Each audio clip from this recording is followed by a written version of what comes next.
Hey, folks, today is Wednesday, October 30th, 2024. Coming up on Roland Unfiltered, streaming live on the Black Star Network. We're here in Milwaukee at G's Clippers for our live show. Lots to break down. We'll be joined by the mayor, also talking to local elected officials. Also, about brothers and sisters here want to know what they want to hear in this campaign. It's 6 days until Election Day. Also, Texas Congressman Joaquin Castro joined us as well to talk about this election and Trump and his supporters continue to attack on Puerto Ricans.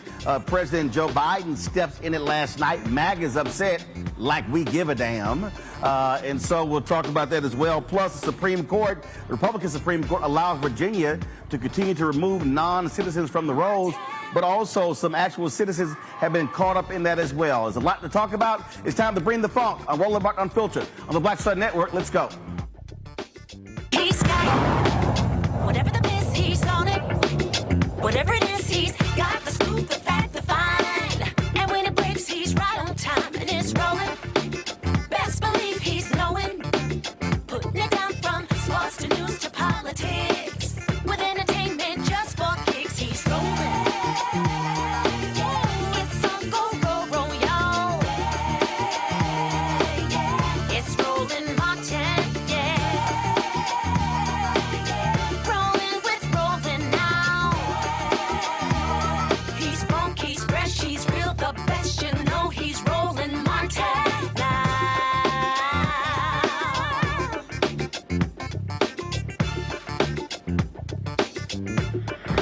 Martin.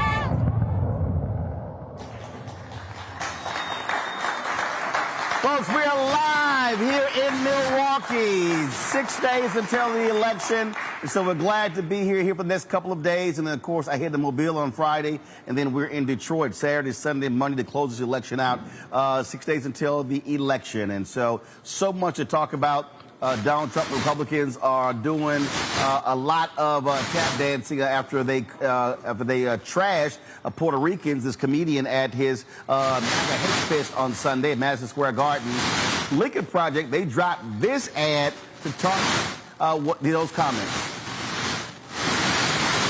We are Puerto Ricans, and we are Americans. But Donald Trump doesn't see us that way. We remember what he did to us after Hurricane Maria. We were dying by the thousands while he threw paper towels at us like we were a joke. Because he thinks we are garbage. I don't know if you guys know this, but there's literally a floating island of garbage in the middle of the ocean right now. Yeah, I think it's called Puerto Rico. We are not your punchline. We know who we are. We are proud Americans, proud Puerto Ricans. And we see who you are. You are racist. You are a liar. You are the one that is garbage. And we know where real garbage belongs. In the trash.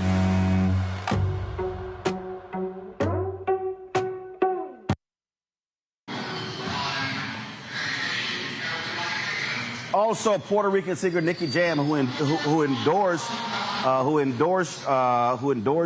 Donald Trump over the issue of the economy. He actually has now pulled that endorsement. He rescinded that endorsement. Let's now go to Texas Congressman Joaquin Castro. Congressman, how you doing?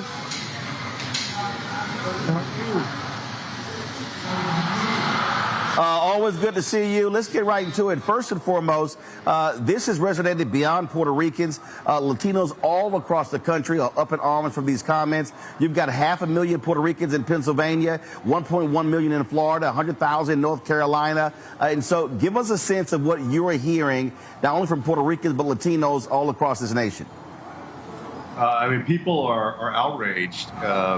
Just the idea that Donald Trump finally people would put this guy up there to slander Puerto Rico, talk about how it's a island of garbage floating out there, and then also this racist trope about Latinos having a bunch of kids and coming into the country illegally and so forth. I think that it really cut through a lot of the noise and really cut to the bone for a lot of people. What it also did, it reminded folks how he treated Puerto Rico. We all remember him going there tossing paper towels, but he held up funding to Puerto Rico and basically made them beg him. Yeah, that's right. He tossed paper towels to this crowd of people who were basically desperate. A lot of them that had lost their property and their personal belongings, were just in a desperate situation. And then not only with Puerto Rico, but with others as well, played politics with disaster relief. And, so people have to ask themselves, is that the kind of president you want when you're in your most desperate hour of need, somebody who's going to withhold money if they think you didn't vote for them? I don't think any of us wants a president like that. I was seeing something earlier from pollster Matt Barreto, and he is showing that in the last couple of weeks, Vice President Harris has widened her lead when it comes to Latinos. And as we're building towards Election Day, it's getting bigger and bigger. So could you share your thoughts about that in terms of this increasing gap between Harris and Trump when it comes to Latino voters? Yeah, I mean, as you know, Roland, one of the narratives all along has been that black men and Latino men in particular were leaving the Democratic Party in droves, that they were migrating towards Donald Trump. But the latest polls show that that's actually not the case, that, there were 2 polls that showed her getting above 60% with Latinos overall. And so, I've been optimistic that she will eventually, when it's all said and done, she'll get about the same percentage of Latinos in the United States that Joe Biden did. And, she's the only candidate that's talking about making sure this is a country of opportunity for Latinos and for everyone. And Donald Trump not only is very divisive and hostile towards the Latino community, but really has no plans to accomplish much of anything. Not only that, yesterday he had a news conference. He didn't apologize. He called it a love fest, what took place on Sunday, Madison Square Garden. Yeah, he's just a very strange guy, a weird guy. Whenever you make a claim against him about one thing, he claims it's 180 degrees the other way. He kind of creates his own alternate reality, and then he tries to sell it and says it over and over again. And his folks in the very conservative, hard-right media help him out by often selling his alternate reality. Well, absolutely. Obviously, a last question for you. You got a contested race there in Texas for the United States Senate between Senator Ted Cruz, Congressman Colin Allred. Give us a sense of what's looking like in your city of San Antonio. Well, in San Antonio, Colin Allred's going to win overwhelmingly. When Donald Trump came on the scene in 2016, Bexar County, my county, had been a bellwether county. For 56 years, it voted with the winner of the presidential race every 4 years. When Donald Trump came on the scene, Hillary Clinton won the race by 13 points in Bexar County, and Joe Biden won it by about 18 points. It's a close race in Texas, but Colin is right there. He could absolutely pull this thing off. He's got a lot of energy and momentum right now, and he's within striking distance of Ted Cruz. All right, then, Congressman Castro. We surely appreciate it. Thanks a lot. Great to see you. All right, thanks a bunch. Folks, after this break, we're going to talk about what's happening here in Wisconsin, specifically Milwaukee. This is a battleground state. It's very tight, and the black vote could be crucial to a Harris win here in Milwaukee. You're watching Roland Martin Unfiltered right here on the Black Star Network. Back in a moment.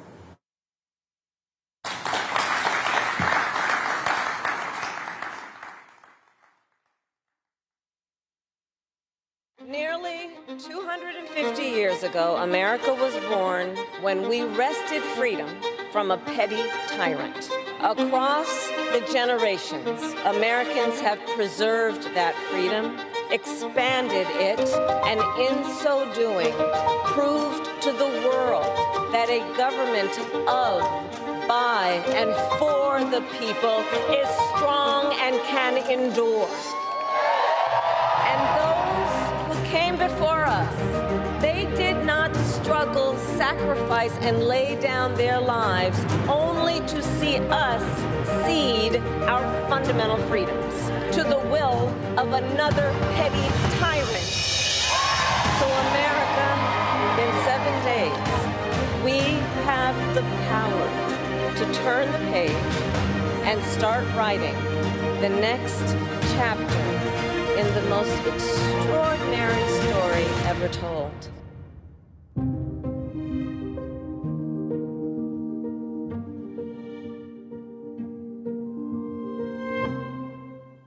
Rob and I both voted for Donald Trump. I voted for him twice. I won't vote for him again. January 6th was a wake-up call for me. Donald Trump divides people. We've already seen what he has to bring. He didn't do anything to help us. Kamala Harris, she cares about the American people. I think she's got the wherewithal to make a difference. I've never voted for a Democrat. Yes, we're both lifelong Republicans. The choice is very simple. I'm voting for Kamala. I am voting for Kamala Harris. IVF is a miracle for us because it allowed us to have our family. After having my daughter, I wanted more children, but my embryo transfer was canceled 8 days before the procedure. Donald Trump overturning Roe v. Wade stopped us from growing the family that we wanted. I don't want politicians telling me how or when I can have a baby. We need a president that will protect our rights, and that's Kamala Harris. I'm Kamala Harris, and I approve this message. Hey, it's John Murray, the executive producer of the new Sherry Shepherd Talk Show. This is your boy, Earthquake. And you're tuned in to Roland Martin, Unfiltered.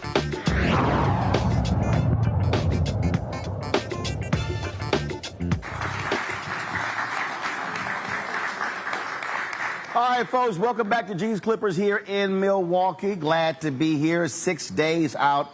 And, of course, it's going down to the wire. Vice President Harris, she was in North Carolina today. Also, Donald Trump was in Rocky Mount. That's where we were a couple of weeks ago. And so they got trips planned to Philadelphia. Governor Tim Walz is also on the campaign trail, and so you're going to be seeing a number of Harris surrogates, President Barack Obama, Michelle Obama, Governor Wes Moore, Governor Josh Shapiro, again, hitting all of these critical states. There are 7 battleground states. We're talking about North Carolina, Georgia. We have Pennsylvania, Arizona, Nevada, Michigan, and here in Wisconsin. So let's talk about what's going on here and how do things look. Saquana Taylor, she's the Milwaukee County, Wisconsin Board of Supervisors, and also joining us, Dora Drake, State Representative here in Wisconsin. How y'all doing? Good. How are you? All right. So let's talk about what are you hearing? How are things looking? Just give us your thoughts on what's happening here in the state. Yeah. So what I'm hearing when I'm out. You're good. I'm good. So what I'm hearing when I'm out on doors is I see people are voting, but I also see a number of individuals who are undecided about voting or don't know if they should vote, right? Like if we vote, what's going to happen, what's going to change. Now, when you say undecided, are they undecided about who to vote for, or are they undecided vote or stay on the couch? They're undecided about voting or staying on the couch. Why? Right, and that's the same question that I asked them, and I think it's... Like, what the hell are they thinking? I guess you can say it in a way that I wouldn't, but... Yeah, you're damn right I'm going to say it. That's exactly how I would say it. What the hell are they thinking? I don't know what they're thinking, but we're here to help them get to the point where they are going to vote. And so what I talk to them about is if you want change to happen, sitting on the couch won't happen, right? And when you don't vote, you're saying you're okay with everything that's happening. So when you do vote, you give yourself a voice to say who do you want to represent you.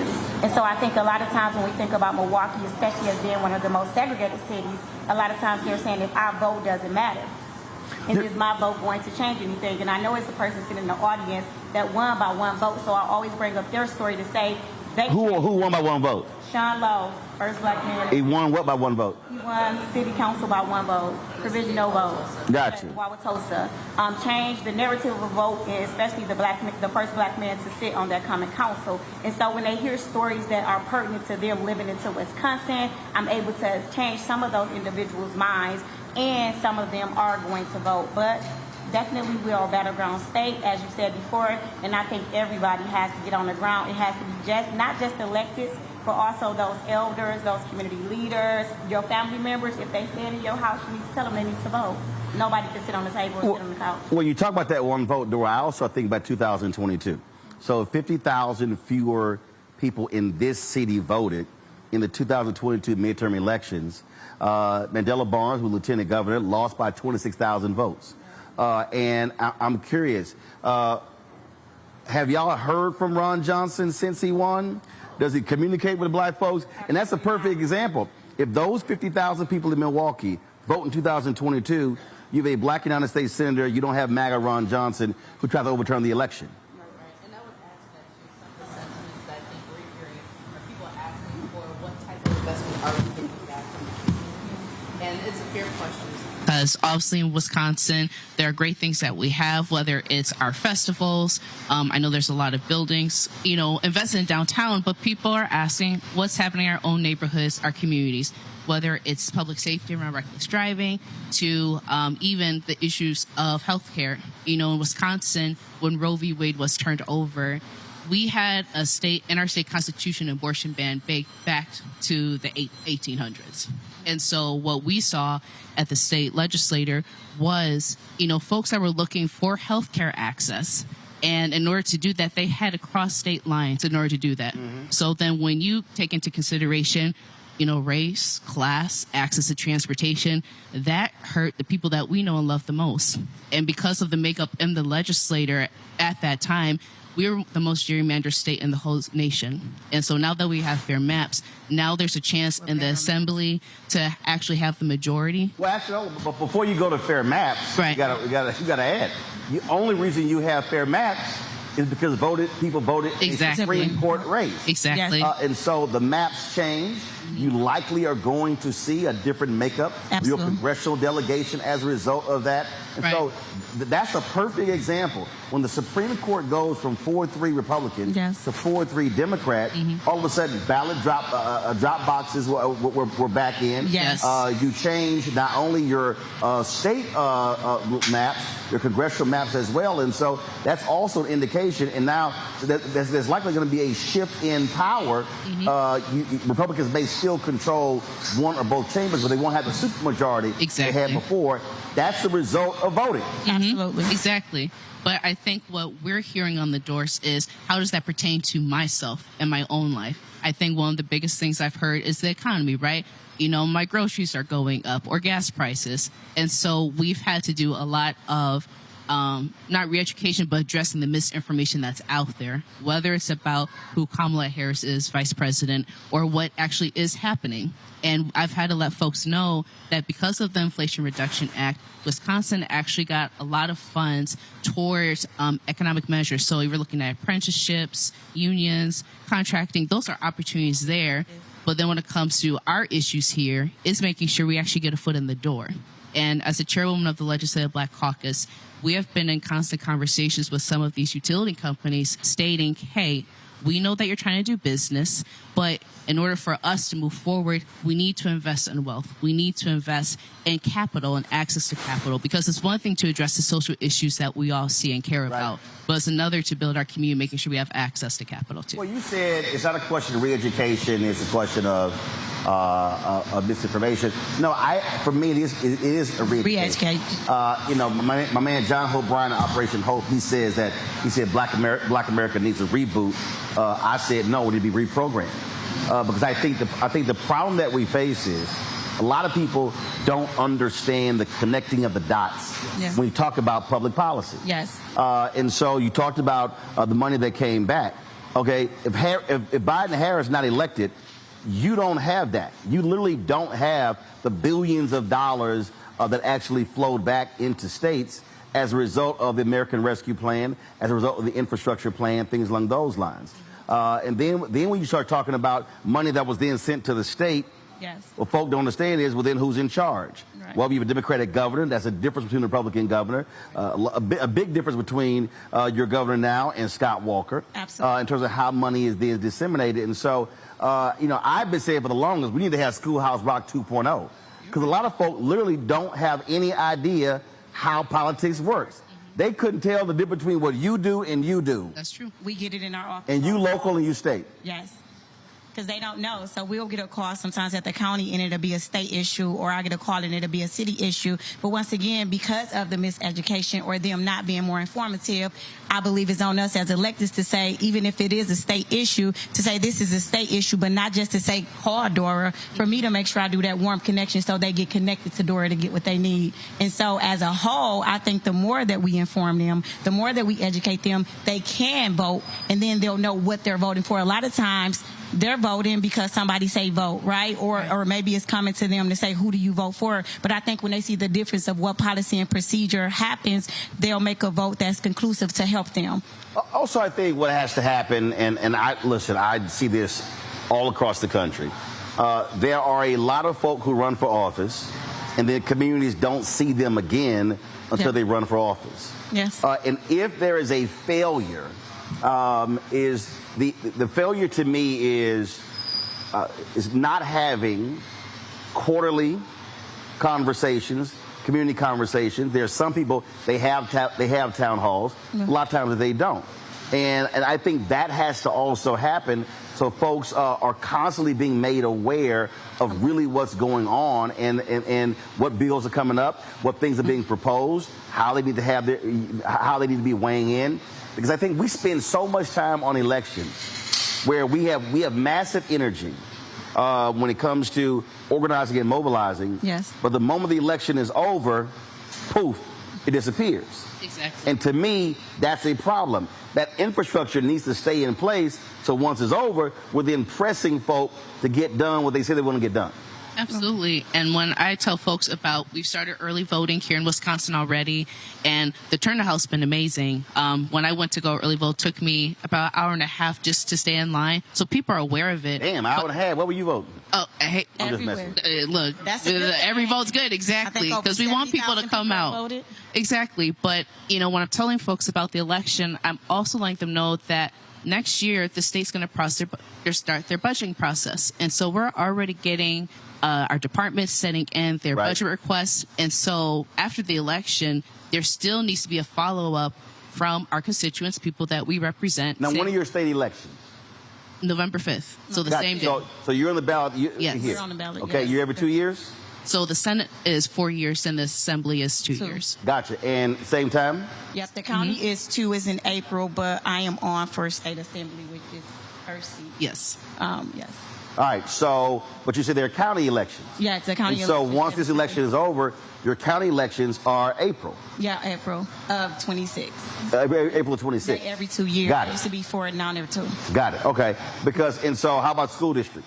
The school district every 4 years. And when is that? That's April 2 next year. Of next year? Of next year. Next year. Right, and so the reason I'm saying that, and I say this all the time, there are elections every year. They are. So I know people get tired of that, but we can't afford to check out to say, oh, damn, here's another election. Yeah, but that impacts our communities. Right. Yeah, and the fact of them knowing when elections are, like this time it's presidential, right? So around the world, everybody knows it's a presidential election. But what I tell them is the local elections affect you directly. Exactly. And when we start to understand the difference of that, like who's on your school board, who's on your city, who's on your county, because I look at the city as a day-to-day. The county is the social services, and the school board actually is the school district. Those are some that affect you in your everyday life, and those people represent you, and you should be able to see them in the grocery store, at the street, at the park, and if you're not seeing them, then you should be at their office asking them why. Absolutely. Absolutely. Go ahead.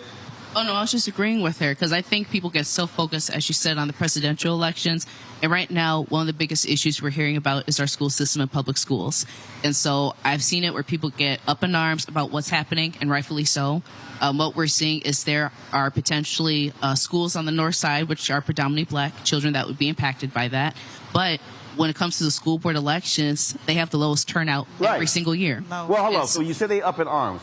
Are they up in arms about something particular that happens, and then are they consistently showing up to the school board meeting? Look, I cover city council and county government, and I can tell you when there's a major issue, all of a sudden you have a whole bunch of black folks there. And then the following week, I'm sitting there like, where y'all at? Everybody else there. Right. And to me, that's part of the deal. That's why I think you have to keep this infrastructure in place where folks are showing up on a very consistent basis. Absolutely. All right. Well, look, we appreciate it.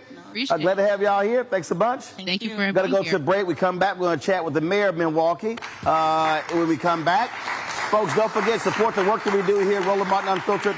Join our Bring the Funk fan club. You can see your checking money order, P.O. Box 57196, Washington, D.C., 20037, that's 0196.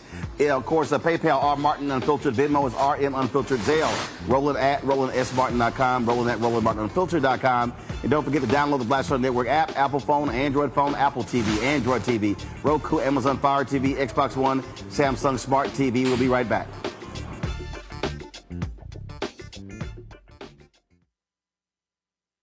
Disastrous, alarming, a plan that shreds American values. That's what independent news sources and conservatives are saying about a proposal from right-wing extremists called Project 2025. It would threaten hundreds of thousands of jobs created by the Clean Energy Plan, give massive tax breaks to big oil, and roll back protections that keep corporations from poisoning our water with toxic chemicals. Project 2025, a dream for them, a disaster for you.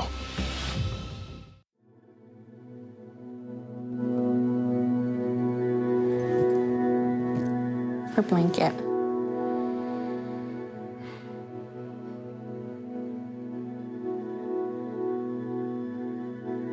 First of all, I'm the one that got rid of Roe v. Wade. Do you believe in punishment for abortion? There has to be some form of punishment. For the woman? Yeah, there has to be some form. Women will be happy, healthy, confident, and free. You will no longer be thinking about abortion. It's all they talk about, abortion. You will no longer be abandoned, lonely, or scared. You will no longer have anxiety. You will be protected, and I will be your protector.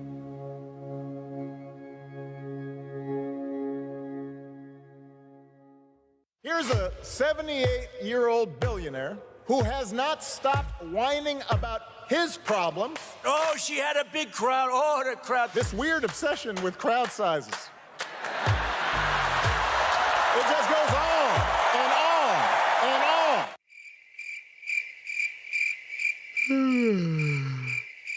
America's ready for a new chapter. We are ready for a President Kamala Harris. I'm Kamala Harris, and I approve this message.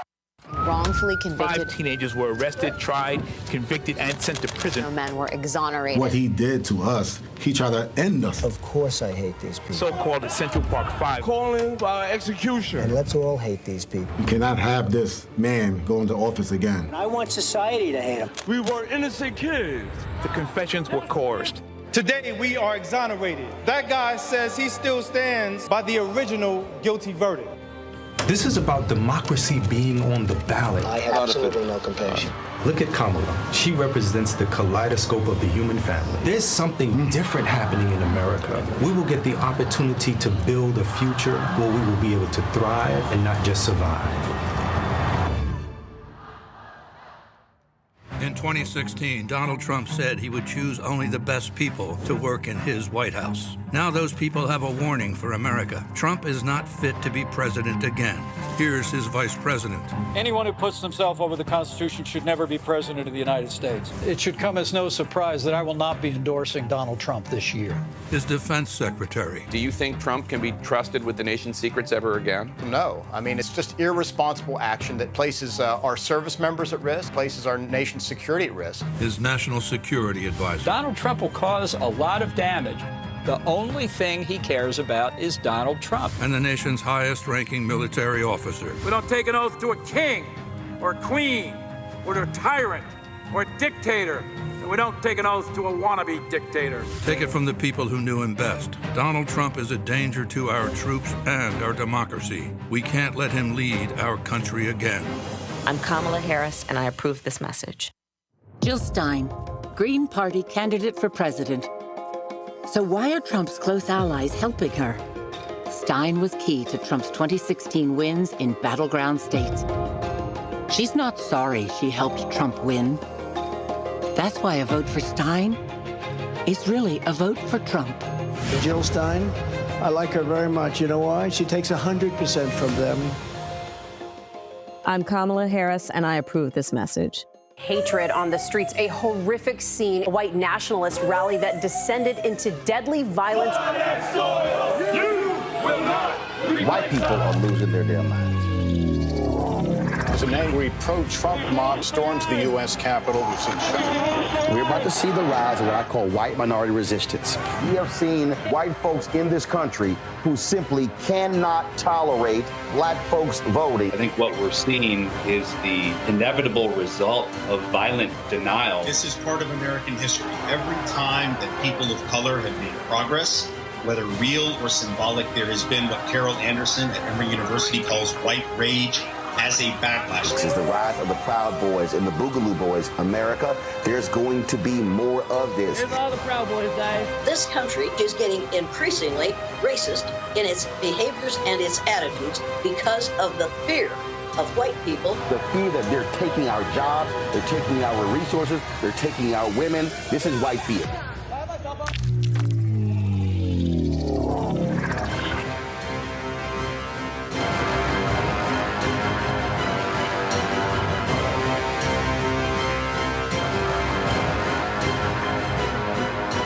Trump ain't shit. Did you know that Trump wanted the military to actually shoot Black Lives Matter protesters? I mean, Trump is not shit. He let people die during COVID and then told us to drink bleach. he tried to kill the stimulus bill and couldn't, so he delayed the money just so he could put his name on the check. Trump ain't shit. He used the death penalty to execute black men like Brandon Bernard. He f***ed Obama's economy, lost thousands of black jobs. He started inflation and gave his billionaire buddies a tax cut. America, Trump ain't shit. Don't vote for that man. He's nothing but shit. Vote Kamala Harris for president. I get it. The cost of rent, groceries, and utilities is too high. So here's what we're going to do about it.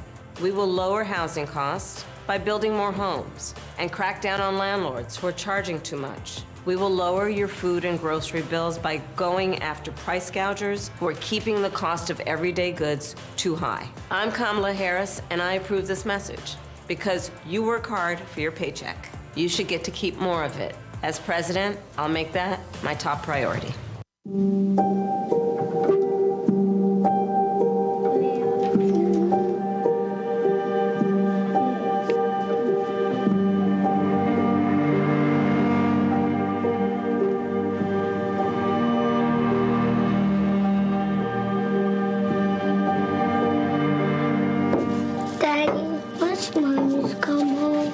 How am I supposed to tell him?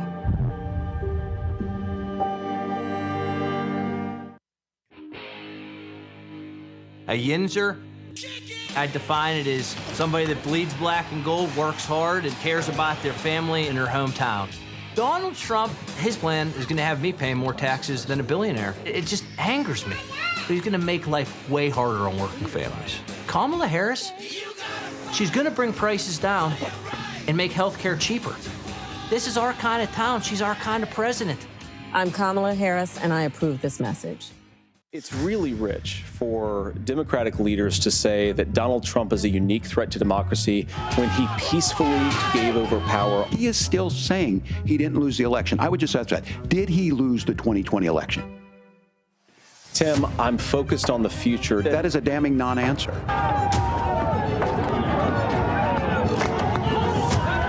America, I think you've got a really clear choice of who's going to honor that democracy and who's going to honor Donald Trump. Carl Payne pretending to be Roland Martin. Holla! You ain't got to wear black and gold every damn place, okay? Ooh, I'm an alpha, yay! All right, you're 58 years old. It's over. And you are now watching Roland Martin Unfiltered. Uncut, unplugged, and undamn believable.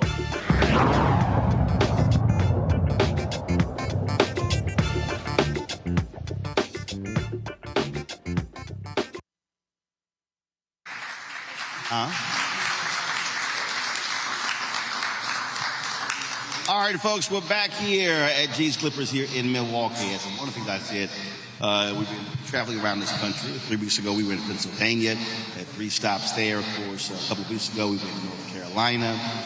Last week, we were in Dallas. Early voting began there. Then, of course, Brooklyn. We spent time at Waters University in Jacksonville. So we've been spending lots of time on the road, getting a sense of what's happening, and not just talking to, of course, folks on the presidential level, but really local leaders such as mayors, state representatives, and others as well. And of course, talking to community folks as well. And so a little bit later, we're going to be hearing from activists and folks in the audience, got questions, things along those lines. But right now, let's talk about what's happening in this city with the CEO of the city, if you will, the mayor of Milwaukee. How you doing? Doing all right. How you doing? Good. How's everybody doing? So just your thoughts, your assessment as you see this campaign, how things are happening, because it's very tight. A recent poll came out today showing in Wisconsin it's 1-2 points, depending upon the poll. It's 48-48, 49-48. Just your thoughts. Yeah, you're absolutely right. And in Wisconsin, I mean, in this state, we're home of the nail biter, right? The elections, statewide elections, like presidential elections, are decided on the razor's edge. That's why it's so critically important for people in Milwaukee to realize their power, to recognize their power, to go to the polls to vote. I mean, think about it. We're in G's Clippers, in Bronzeville, in Milwaukee, right? This is a historic African-American neighborhood. If African-Americans show up in this election the same way that African-Americans showed up in 2012 and 2008, there is no, this wouldn't even be a question, right? We would win this race. Kamala Harris would win this race. So we need everybody to show up and vote, and not just on Election Day. I used to be an Election Day voter. I voted early. Why? Because you never know what's going to happen on Election Day. You never know. I just looked at the forecast just this morning. It's going to rain on Election Day. And we know that discourages people from going to vote. But outside of weather, I mean, you could have an issue with your kid, your car could break down, the bus may not come on time, anything could happen. So get up, get out, and vote early. And that's what I'm encouraging Milwaukeeans to do. When you talked about turnout, in terms of percentage of eligible black voters, what's that turnout number here in this city? So we've been seeing some slippage in Milwaukee, unfortunately, since the Obama years. I think at the height there, it was like 79% turnout in the African-American community here. Unfortunately, those numbers have slipped over time. They slipped in 2016. They slipped a little bit in 2020 as well here. Slipped to what? Below 70? Oh, yeah, they were below 70. They were below 70. Still in the 60s? I think it was even less than that. I don't have those numbers off top. The point is that they were troubling. And we need to get those numbers back up, especially in a state like Wisconsin, because our votes can flip this statewide election if people realize the power that they have. Well, that's one of the points that I've been making across the country, and the reason I wanted to know what those numbers were is because what I keep saying nationwide, if black people vote at 70% of our capacity, we sweep elections. Literally.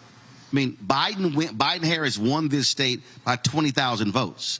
You go to 2016, Trump wins this state over Hillary Clinton by 10,000 votes. So if you talk about that black percentage, if the black turnout is anywhere from 50 to 55, and then you take it up to 70, 75, that's the margin of victory.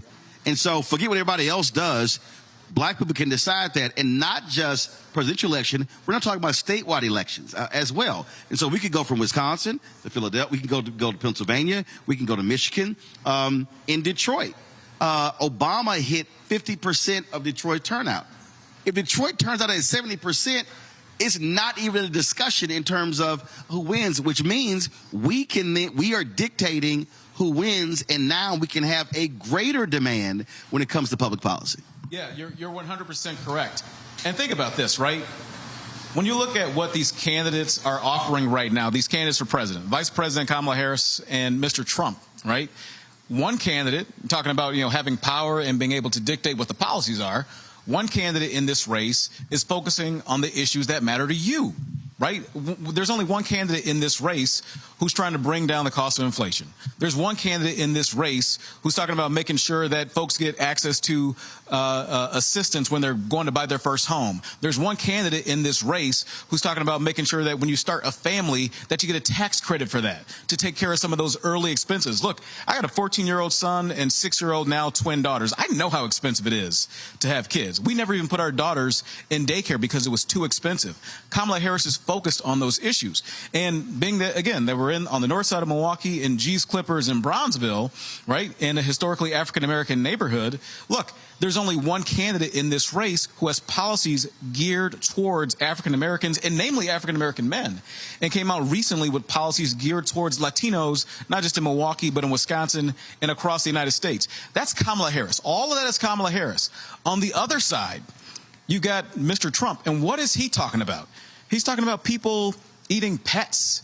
He's talking about sharks and batteries. No. He's talking about Haitian immigrants eating pets. He's talking about immigrants eating pets, yes. That's what he's doing. He's talking about sharks and batteries. He's talking about Hannibal Lecter, the late, great Hannibal Lecter. He's talking about Arnold Palmer's manhood. He's talking about all this nonsense, but he's not talking about stuff that is going to benefit you in your life. But he is talking about bringing back stop and frisk. Yes. In fact, he also just said today that he will defund any law enforcement agency that does not help to deport migrants. And he also made clear that if a local law enforcement agency does not, if a city does not implement stop and frisk, he will cut funding to that particular city. And he wants to give the cops 100% police immunity from any of their actions. Oh, y'all didn't know that? Like he literally makes that perfectly clear. Yeah, no, he absolutely does. I mean, but this isn't new for Donald Trump, right? When you look back at his first term when he was president of the United States, look at some of the positions that he took. I remember, having the experience as a young person growing up, in this city. I didn't get into a lot of trouble, but I used to be younger. I used to be a little more ripped. I used to have, believe it or not, long hair.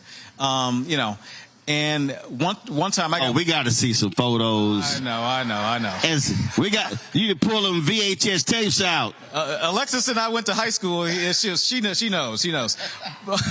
But I remember being outside of my aunt's house late at night, going to pick up my cousin, and police coming up to the door.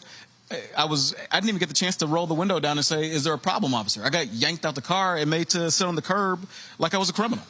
Right? And I think about Donald Trump and some of those things that you just talked about. And when he was president the first time around, I remember he went to speak before this gathering of law enforcement officers and told those officers, when you're putting somebody in the back of the car, don't put your head over your hand over their head. Why don't you just rough people up a little bit? That's the guy who wants to be president. That's the guy who's asking for black men, especially, to support him. Like, he's not for you. He's not for us. He's not for black men. He's not for anybody. The only thing that he is for, the only person that he's for, is the person that he looks at in the mirror every single day, and that's Donald Trump. That's it. Well, that's why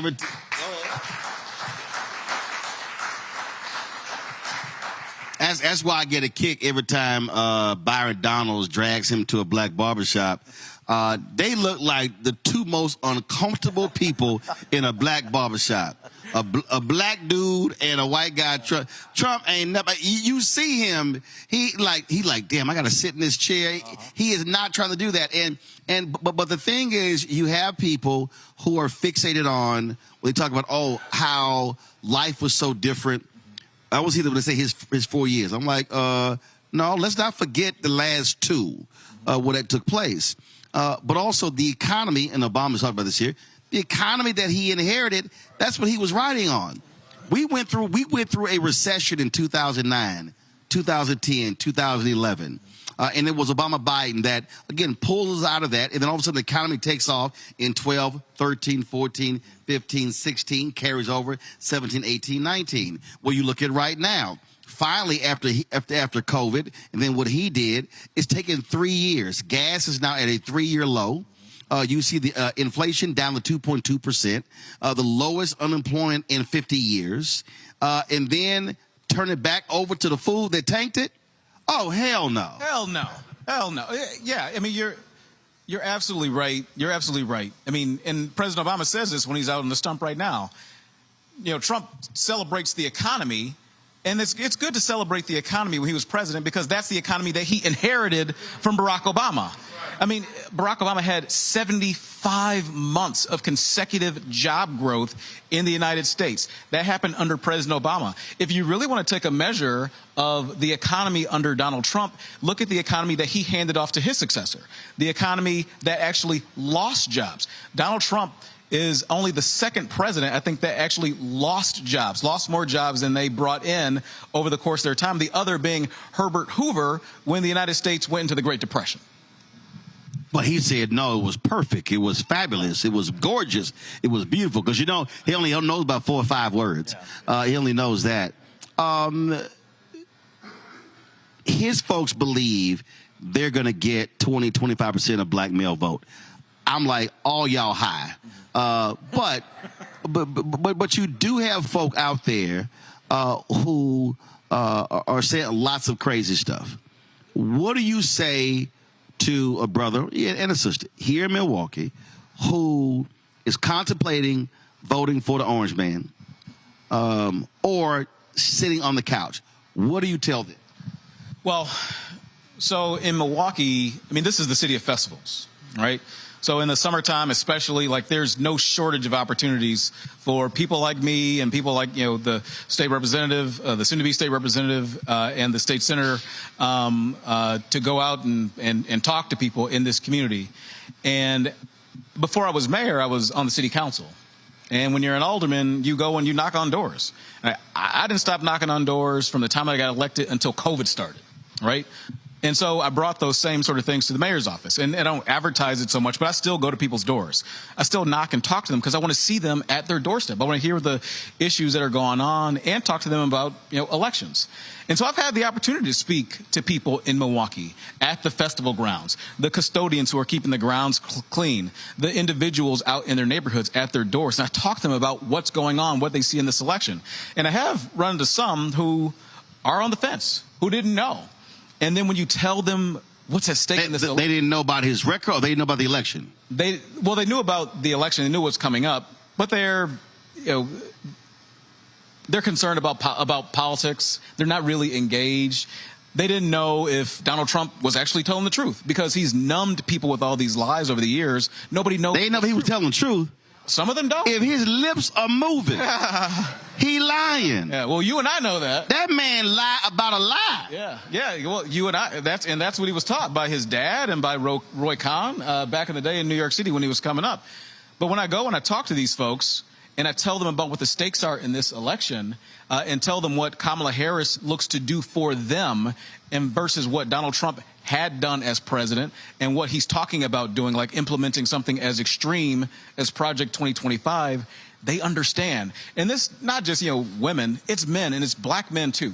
They get it. They understand when you talk to them about what's at stake in this election, when we talk about how Trump's policies would negatively affect them and how Kamala's policies would positively affect them and their families and our community, then they know that Kamala Harris is the candidate for them. Well, and that's why I tell people it's not a gender thing, it's not a black thing. It literally comes down to when you look at what someone's going to do, but also what they've already done. And so, but part of this, though, was the disinformation that was targeted towards her in 2019. I mean, I had so many people who were talking about, oh, my God, she put thousands of black men in jail. I'm like, what the hell are you talking about? Not realizing where it was coming from. I mean, the largest Black Lives Matter Facebook page was a Russian troll farm. Mm-hmm. And so a lot of our folk don't realize information coming from. I just other day they uncovered there's a social media account called Black Insurrectionist that is actually a white dude in New York.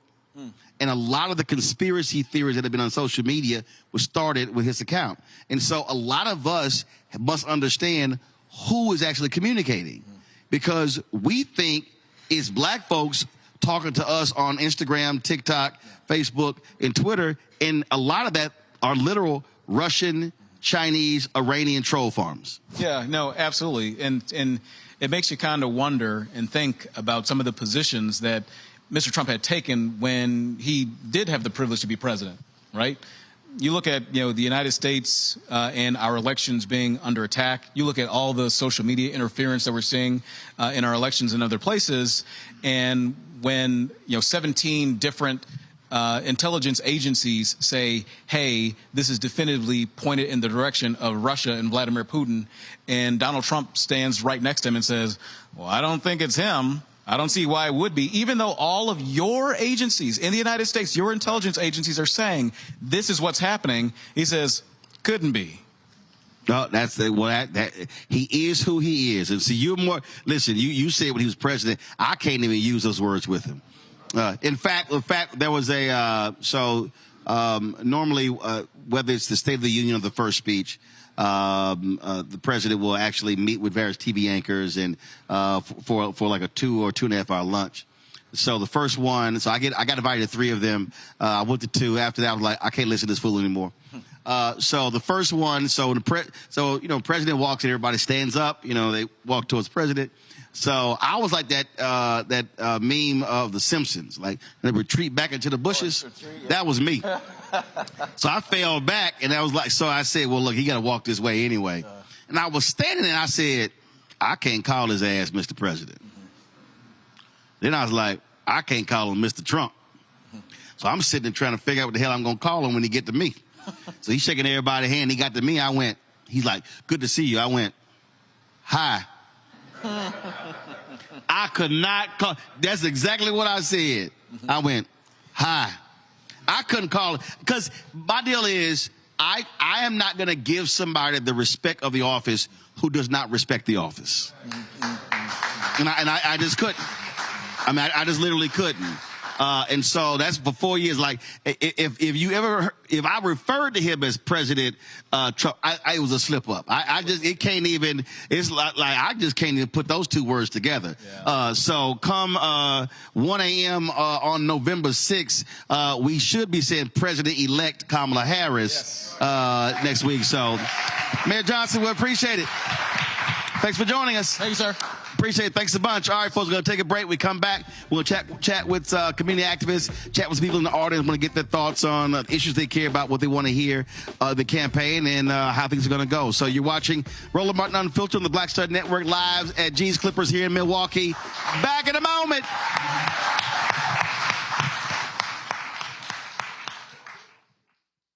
It's really rich for Democratic leaders to say that Donald Trump is a unique threat to democracy when he peacefully gave over power. He is still saying he didn't lose the election. I would just ask that. Did he lose the 2020 election? Tim, I'm focused on the future. That is a damning non-answer.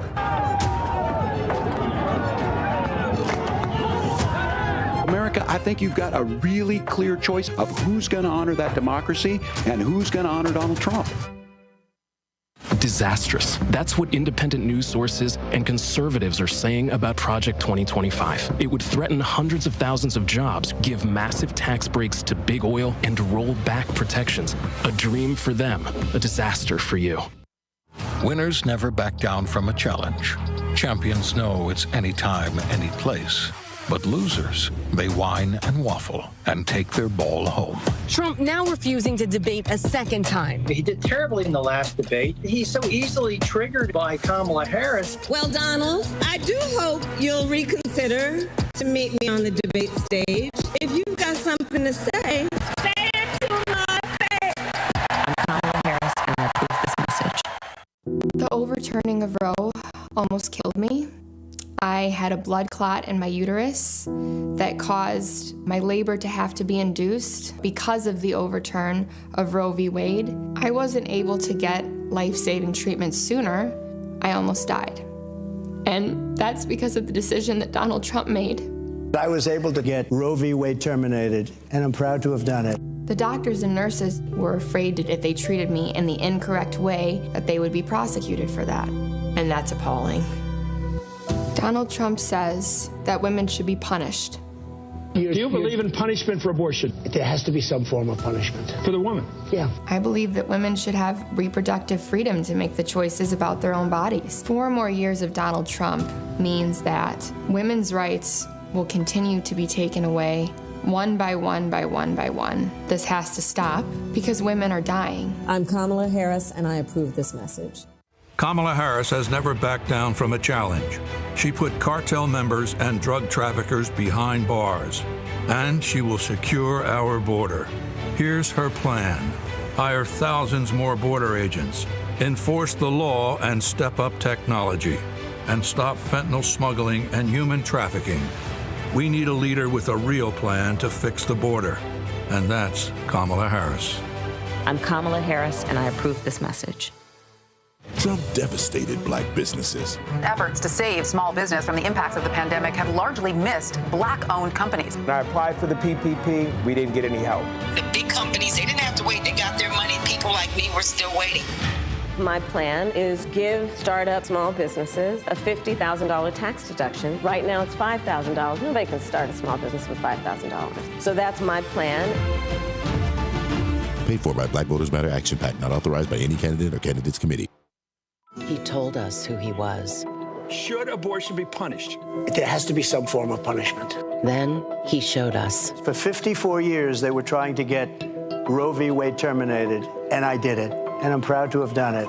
Now Donald Trump wants to go further with plans to restrict birth control, ban abortion nationwide, even monitor women's pregnancies. We know who Donald Trump is. He'll take control. We'll pay the price. I'm Kamala Harris, and I approve this message.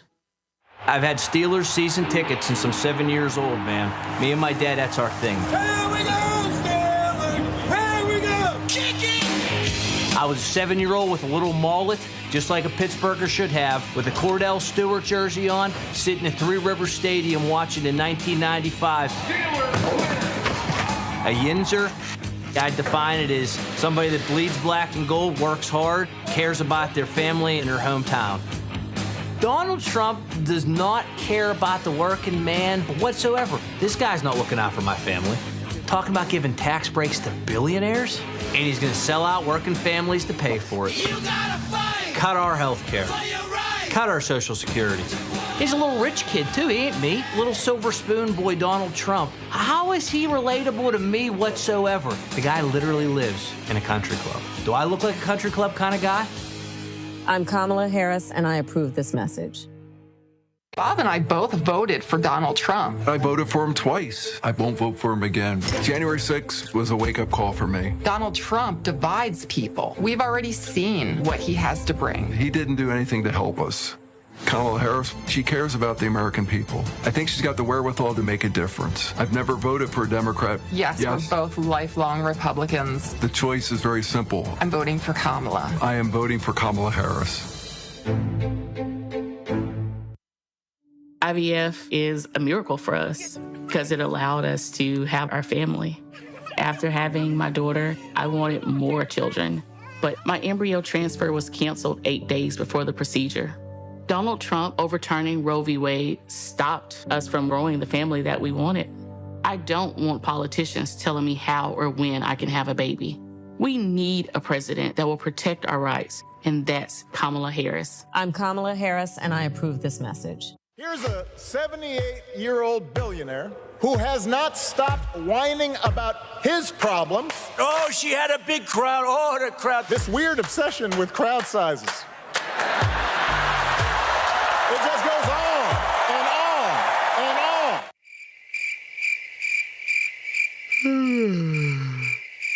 America's ready for a new chapter.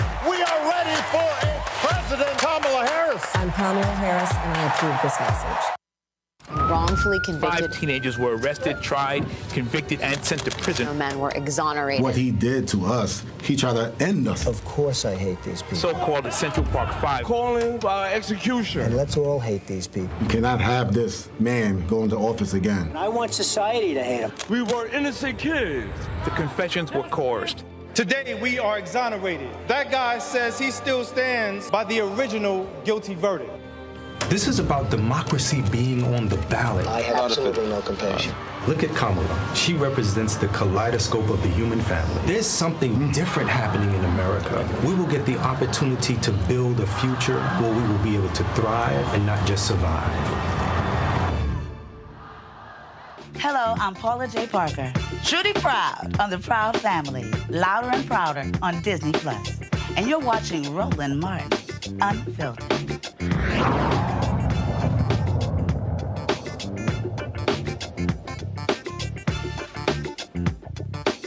All right.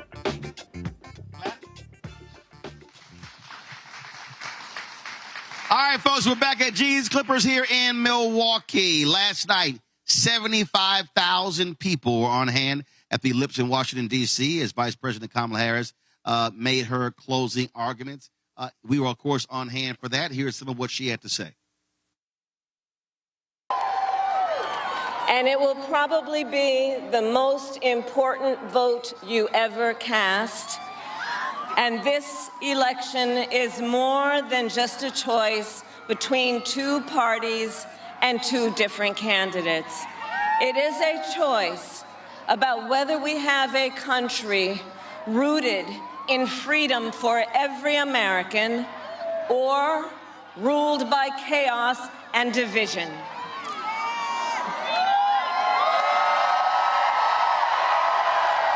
Many of you watching have probably already cast your ballots.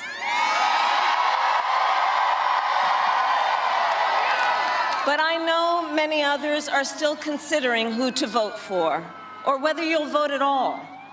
So tonight, I will speak to everyone about the choice and the stakes in this election. Look, we know who Donald Trump is. He is the person who stood at this very spot nearly 4 years ago and sent an armed mob to the United States Capitol to overturn the will of the people in a free and fair election. An election that he knew he lost. Americans died as a result of that attack. 140 law enforcement officers were injured. All right, folks. Rebecca Carruthers with the Fair Election Center joins us right now. Also, Jade Mathis with Jade Mathis Law out of D.C. Rebecca, all of these folks today are talking about a comment that President Joe Biden made on the Vote Latino Zoom, saying Donald Trump supporters are garbage. I would have said they hot trash, but that's just me. And so he came back and said that he was talking specifically about the comedian who made the comment about Puerto Rico. All these right-wingers have been running around all today talking about it because they don't want to talk about what she discussed last night. But the reality is it can't be overlooked. He had some 50,000 people on January 6th, 75,000 last night. They were backed up all the way up to the Washington Monument. It was a massive turnout. And the key thing that she said is that he's a petty tyrant. I didn't hear any lies told. Thank you so much for having me on the show tonight, Roland.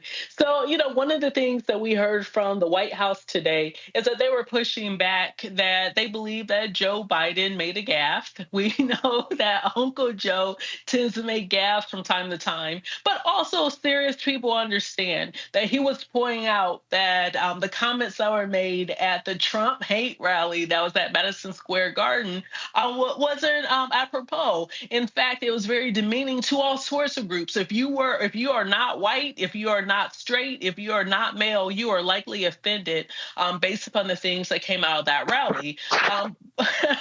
But what we do know is that it appears that the Trump campaign is looking for another 2016 deplorable comment that they can try to spin going into the last few days of this election cycle. Of course, and that's what their whole goal is, at Jay. But here's the thing that I really think is important. We heard her really make two closing arguments. We were there in Houston when she talked about reproductive rights, and then what she stated last night. And there are progressives out there who feel as if she's been too accommodating to Republicans who don't support him. There were a couple who were on stage last night. But the reality is, in states like this, in Pennsylvania, in Michigan as well, if she's able to pull 5 to 10% of Republican voters, never Trumpers, or people who are turned off by him in independents, that's also a margin of victory. At the end of the day, the goal is to win. And if you can win with your voters and some of their voters, that's the whole goal. Absolutely. And Kamala Harris, her message yesterday was one, I would say, of bipartisan and mutual respect, right? Something that is a foreign concept to Donald Trump as a bully and a self-absorbed bully as well. I would also say one thing that she pointed out that I thought was brilliant is that she's concerned that everyone who disagrees with Trump is going to be an enemy, right? So, and I absolutely agree with that because trivial Trump, that is his whole goal, is to pay back, get back, even if someone ever did anything, right? Or they didn't intend to do anything. So that is going to be very, very, very concerning. Very concerning. But we also know that he is petty. I mean, listen, in Orange County, California, Rebecca, that was a natural disaster. His folks had to convince him that the people to assist were actual voters, and that's how he sent the money. That's how trifling he is. We're seeing a lot of sociopath and narcissistic things happening from, unfortunately, the former President Trump. What we do know is in many states, like tonight, I'm in Atlanta. So in Georgia, there is early voting going on. So I think at this point, it's very clear for those who are going to vote. There's two choices on the ballot, pragmatically, for the top of the ticket. There are lots of down ballot races. There are lots of other things to vote for as well, different initiatives depending on which state that you're in. So I think right now, we have to figure out for those who are on the fence, trying to figure out whether or not they're actually going to cast a ballot. I think those are the people that we have to start talking to now and letting them know, hey, this is a team effort. This is a group assignment. Like when we were all in school, we hated when we have group assignments, but unfortunately or fortunately, that is what democracy is. I understand that there are people who have mixed thoughts, especially because they don't feel like their issues, whether on domestic or foreign policy issues, are being heard. However, we are together in a collective, and we have to figure out what is in the best interest of everyone in this country. So for those of you all who are unsure with whether or not you're going to vote, you know what? We need you to think about not just beyond the particular issues that you care about, but think in terms of community, understanding that all of us are going to be impacted based upon your decision to vote or not to vote. Well, the other thing, Jade, is that all your issues will not be addressed. And look, I totally understand. I completely understand folks who say what's happening in Gaza is the number one issue. But let's be real clear. Donald Trump will tell Netanyahu, turn it all into a parking lot. Donald Trump had a Muslim ban. He's made it clear, I'm deporting everybody. So it's a whole bunch of Muslims and Puerto Ricans and others who think, oh, he's not talking about me. No, they might send your ass back too. Yeah, absolutely. And that kind of goes with what he said in his speech in Ohio on October the 3rd. He said one of his first agendas in office is a massive deportation to legal Haitian immigrants, in addition to illegal Haitian immigrants. So that is an indication of one of the things that he would be doing, right? And how he looks at us. Another thing I forgot to mention with the previous question is that one thing Kamala Harris has perfected is knowing her audience and knowing her environment, right? So she brings up what's necessary because she's bright enough and smart enough and strategic enough to know where she's at, what they need, what they probably want to hear, whereas that Donald Trump does not care. It doesn't matter where he's at, what the issues are in that particular area. He doesn't care. He brings up what he wants to do and what he intends to do.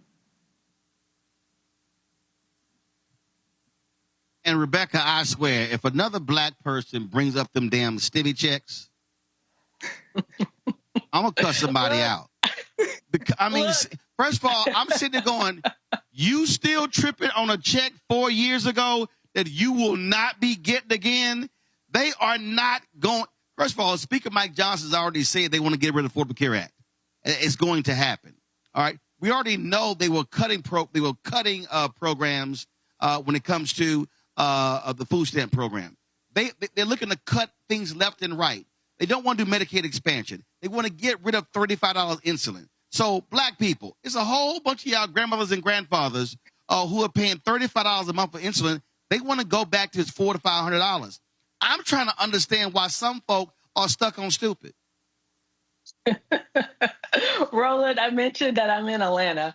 I was in Atlanta. I was with Mrs. Obama yesterday at the rally with lots of activists from across the state. We brought in thousands of people, including lots of young people and lots of college students. And yes, there are people talking about economics. They are remembering the quote-unquote good old days of the $1,200 stimmy check. While that was great and we were in a national emergency, to your point, we have constant emergencies in this country, both from domestic emergencies as well as the emergencies that we're facing from threats from abroad. One thing that we do know is that we need to have a leader who is extremely competent, who's able to deal with these emergencies as they come up. And while, yes, there were people excited about the $1,200 check, but I'm pretty sure there's no more money left. If you were able to spread out that $1,200 over the last couple of years, teach me your economic and budget tricks. But, seriously, I think, a lot of people understand what's at stake. I'm noticing that people are excited for this thing to be over. And I know a lot of people are exhausted because of all the campaign commercials, all of the texts, all of the ads, everything that they're seeing on the news. But what we need people to understand is this election is very important. We always say, hey, this election is the most important in your lifetime. But guess what? Each and every opportunity that you have to cast a ballot is extremely important. One final note, as I was sharing with different students yesterday, is it is our community that's being told, hey, maybe you should sit out, maybe you should not vote. If you talk to white people, they are not getting that messaging of, hey, you shouldn't vote, you should sit out, things are too hard, feel despondent. But it is largely communities of color who are being told that. And I really want people to think, to ponder, and to consider, why is it that we are being told that, but other people aren't being told that? And, Jade, I would have loved to play this video that my man Luther Campbell did. But I think he would make Reese blush how often he cussed in that video. So I'm not going to play it. But the thing that he really talked about was, he was really frustrated with a lot of things that he's been hearing. And folk really need to understand. I have yet to see a plan from Trump, from J.D. Vance, from the Republicans, that's a black agenda. They rolled out that platinum plan again, which was a tinfoil plan that released in 2020. And so anybody is falling for the okie doke. They got to be crazy. And so we need to understand that what we're talking about here, we literally are talking about who is going to be in control, be in power the next 4 years. And not only that, the next president could very well appoint 2 Supreme Court justices. Right now, it is a 6-3 right-wing majority. If Kamala Harris is the next president, and let's say Alito and Thomas retire or anything happens, this court flips. And in Wisconsin, they know what happens when a Supreme Court flips from a Republican control to a Democratic control. Yeah, absolutely, Roland. And I think what people are forgetting, to your point, is that there's nothing in the policies for our community, right?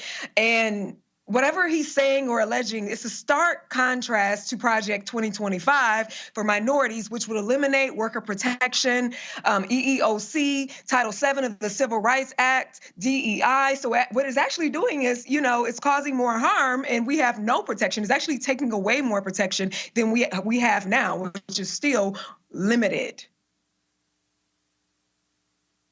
Absolutely. All right, then. Well, I appreciate both of y'all joining us. Rebecca, you there in Atlanta. Again, tell them black folk they got to vote in higher numbers. Tell them get going. Well, look, they've been lagging a little bit in Atlanta.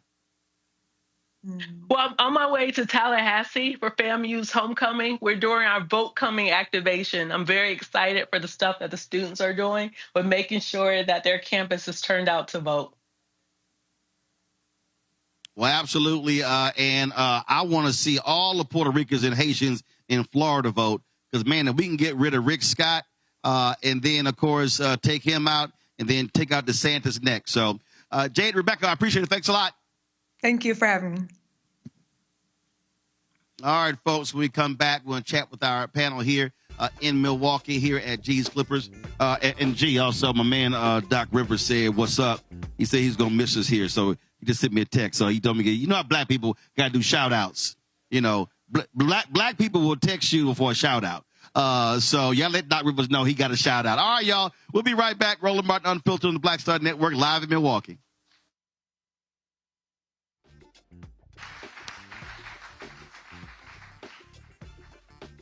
Remember Remember 4 years ago, black unemployment was over 10%, and Trump told us to inject bleach. But when Biden and Harris got into office, they invested in America. They took on inflation and corporate price gouging. Now, last year, black unemployment dropped below 5%, and Kamala's not stopping there. As president, she'll continue to take on corporate greed and put cash back in your pocket. Yeah, I'm going to go after them. Kamala has a plan to make our lives better. Vote Kamala Harris for president.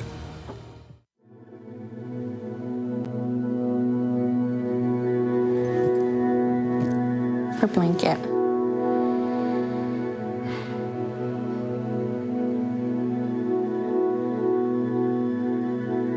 First of all, I'm the one that got rid of Roe v. Wade. Do you believe in punishment for abortion? There has to be some form of punishment. For the woman? Yeah, there has to be some form. Women will be happy, healthy, confident, and free.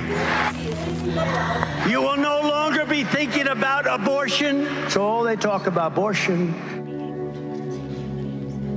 You will no longer be abandoned, lonely, or scared. You will no longer have anxiety. You will be protected, and I will be your protector.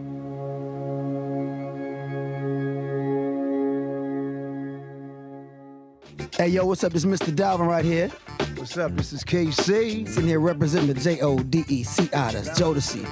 Right here on Roland Martin Unfiltered.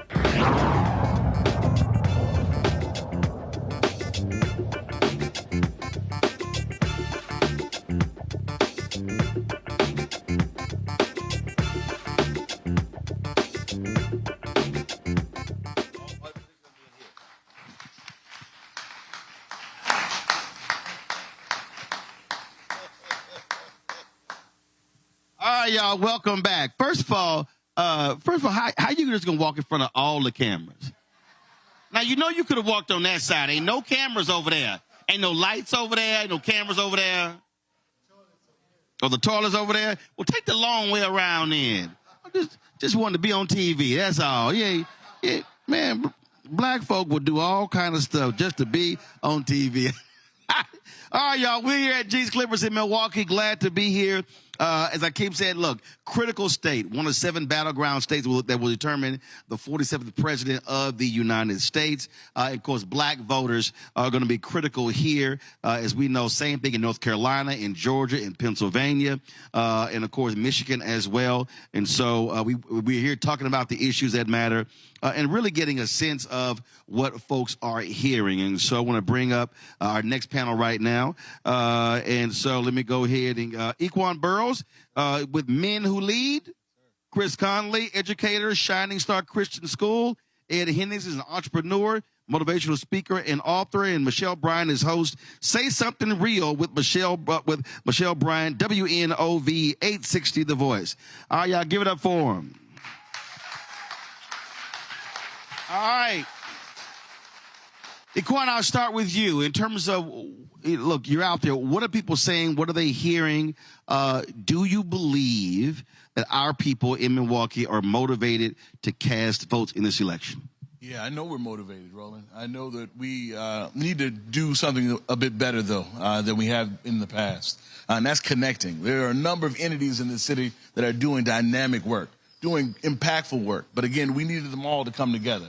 And that Black Men Organizing Group did exactly that. They put out the call to all of those leads in all of those particular spaces and say, how about we come together? You said that Black Men Group. Black Men Organizing. Black Men Organizing. So for folk who don't know, explain that. What did they do? Absolutely. For the past about a year and a half or so, that group, this select group of individuals have gotten together and said, hey, where are the impact leaders, right? Where are they? And I know many of them are in this room and on the stage right now that we're able to come together on a cadence and be able to speak and talk about the things that are impacting our community in real time. And so we've done that over time on a cadence, monthly, bi-weekly for the leadership team, and be able to say, hey, what can we do in order to make sure that we're supporting each other for these efforts in which we know are impactful for the individuals in which we need to see the change within. No. Do they do that to get a sense of knowing who's doing what? because a lot of times it's people operating in silos. Exactly that, right? And that was the purpose. And from that, we're able to support each other in every endeavor. We're able to share those endeavors, those events, all the above, and so we can all continue to work together in order to make the change that we know we need to see. Chris, the reason I like that, the reason because I travel this country.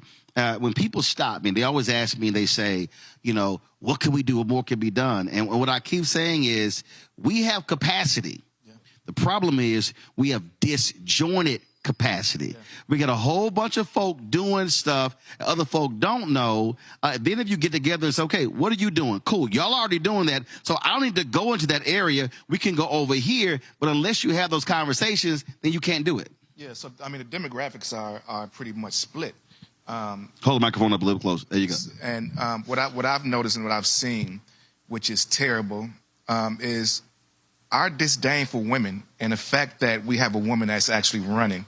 And we have a population in this country right now that they're speaking and they're acting as if it's not possible for a black woman to actually take this country and put it where it belongs. And you know, it's sad to hear. So you've been hearing that? Yes. And so, you know, the thing is, I didn't only hear from men. You hear from women as well.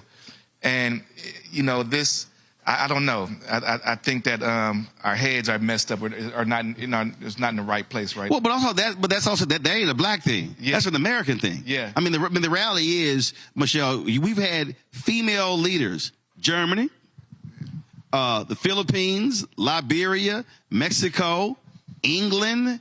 I mean, I can go on and on and on.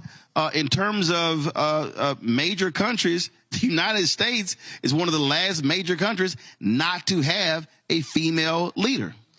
Without doubt. So I wear a couple of hats, and one of them, I am the NAACP's State Civic Engagement Director.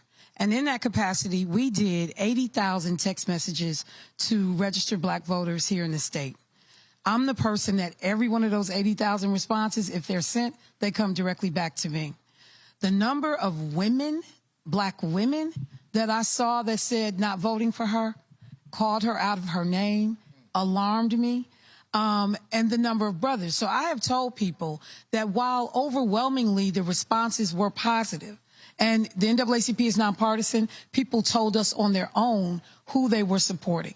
But I have told people, to the point that you made earlier, if you shave off enough votes here, here, and here, when we talk about Wisconsin having a 20,000 margin vote, Michigan 11,000 vote margin, you now are getting into dangerous territory. So we have seen the stepped up efforts. They have definitely talked about black male voters. So many groups have been out trying to get that information to feel out where brothers are. But I have been talking to people behind the scenes and saying we need to have these same conversations with sisters, because it just takes enough of a margin peeled off the top to make an incredible difference. And we wake up on November 6th with the result that we weren't planning for.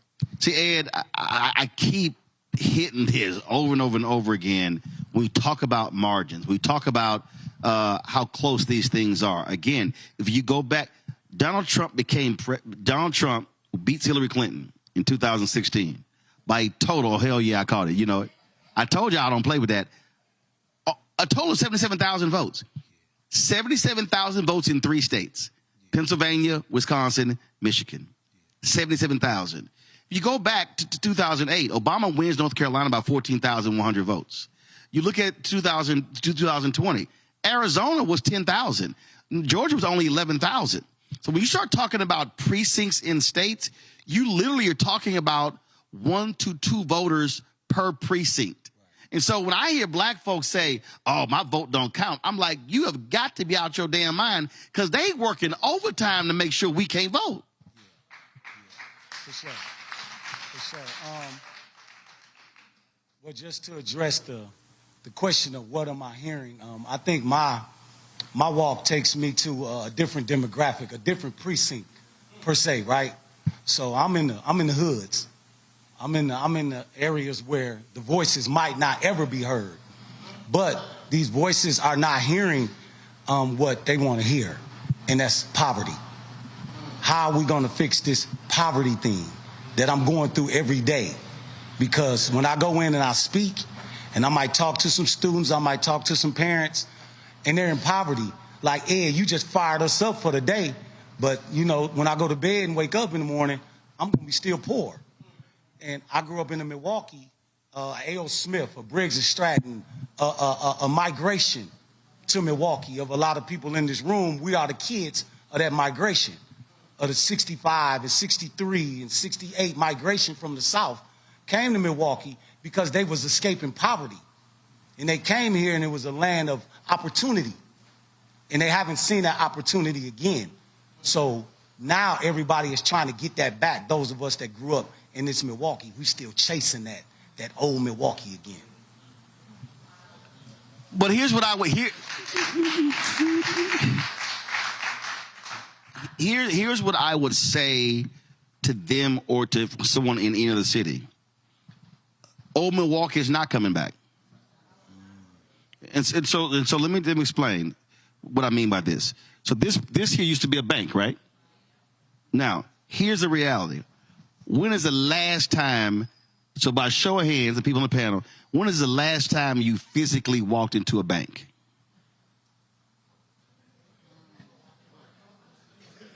No, seriously. Raise your hands. I think 3 hands came up. The fact that 5 hands came up. Now, let me explain what I mean by that. That means that when you used to go to a bank, you went through the drive-through, there were 3 to 4 tellers. Then when you walked in, there were 3, 4, 5 people at those counters. All those jobs are gone. Last time you went grocery shopping, did you have somebody personally check you out, or did you check yourself out? No. I want people to understand where I'm going. So those jobs are gone. So here's what you now have. Old Milwaukee, which was old Detroit, which was old Gary, which was old Chicago. You had middle-class jobs that did not require college degrees, that people were able to have a job, make a living, raise a family, buy a home. Because of technology, those now are gone. So the jobs that used to be, I don't want to use the phrase low class, low income, but lower wage jobs, those were typically for teenagers, young adults, or people who were older, but they just couldn't get anywhere else. The problem now is those jobs are now mainline jobs. And so when the federal minimum wage is now, what, $7.25? And so now the fight for a living wage, you talk about the poverty piece, Harris supports a living wage, $15 an hour. Republicans have blocked it. And so this is where we got to have all these real conversations. Now, as you were talking about the issue of poverty, here's a perfect example. Under Biden-Harris, 400,000 black children lifted out of poverty with increased SNAP benefits. When the Farm Bill is being taught, so the Farm Bill is the bill that SNAP is in. That's under the Department of Agriculture. Republicans have been trying to cut this. This is barely $10 a week. They want to cut that. Then child tax credit. So she wants to expand to $6,000. Okay. Because of the expansion of the child tax credit, 600,000 black kids, poverty was halved as a result of that. So now you got to say, okay, so who wants to continue that? Who wants to get rid of it? There's this ain't a partisan thing. It's a factual thing. Republicans want to cut SNAP, which is food. They want to cut the child tax credit, and they do not want to see an increase in a living wage. Mike. Trump also wants to cut the Department of Education. And so a lot of those issues, a lot of those agencies and resources that actually lifts our children up and supports them are embedded in the Department of Education. So you have, of course, your Title I programs. Those are programs, of course, that helps our less fortunate students. You have your the other ones that I forgot the The free lunch program. The other one that deals with students who are with disabilities. And actually, Biden-Harris increased Head Start funding by $1.5 billion. Yeah. Yeah, and so also within that, I really think he's trying to get to the programs that actually have a DEI focus. Oh no, not I think. Oh well, yeah. No. I need everybody to understand who's watching and in here. Yeah. So understand how contracts work. So first of all, on the Biden-Harris, there's been a record $10 billion in federal contracts that have gone to African Americans. That number needs to be a lot larger anyway. But understand, under Donald Trump and Mike Pence, they stopped collecting racial data. So you didn't even know who got what. Yeah. What they also did, they bundle the contracts. So if you are a prime contractor, if you want to get a prime contracting deal, reality is you can't compete against a major company for the contract because the contract is too big. All right?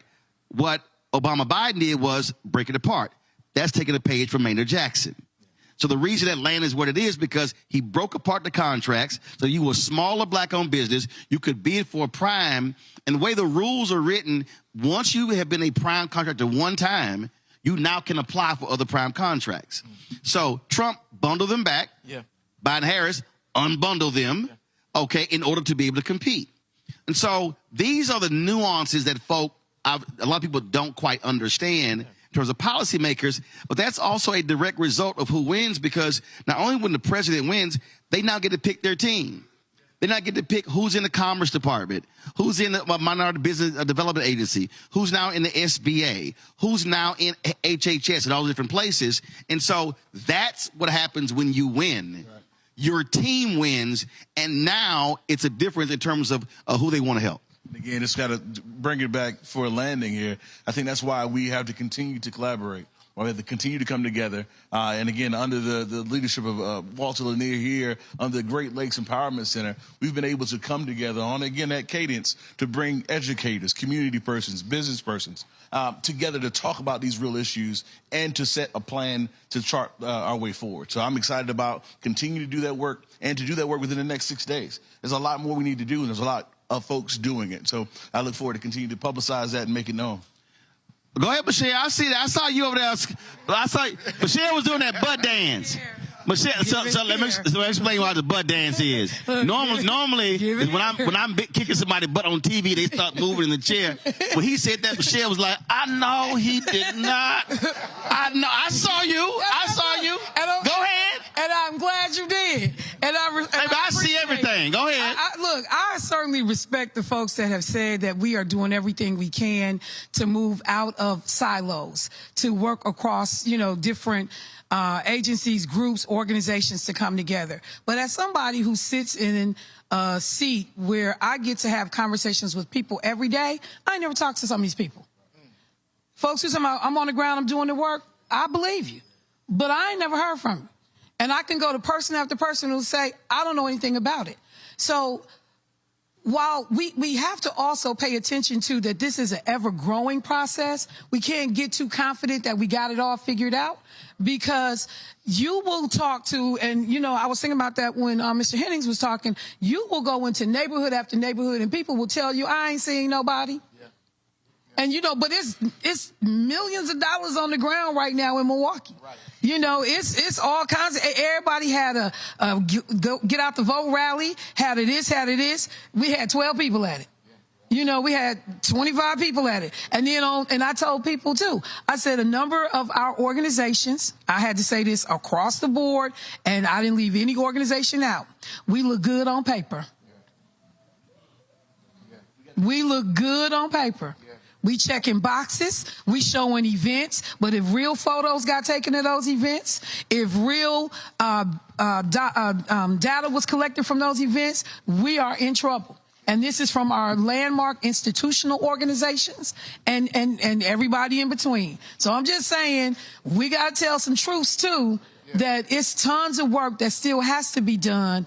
And I'm telling you, there are some organizations that are not going to be able to say they left it all on the field.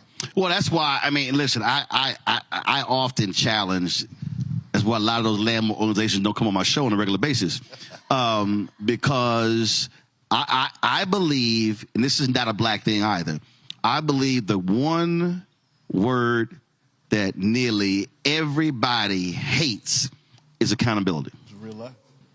It's accountability. Because the question then becomes, okay, what was your impact? And so, what I'm always looking at, and I'm just curious if anybody's already done this. So when I talk about that 50,000 vote, it didn't turn out in 2022.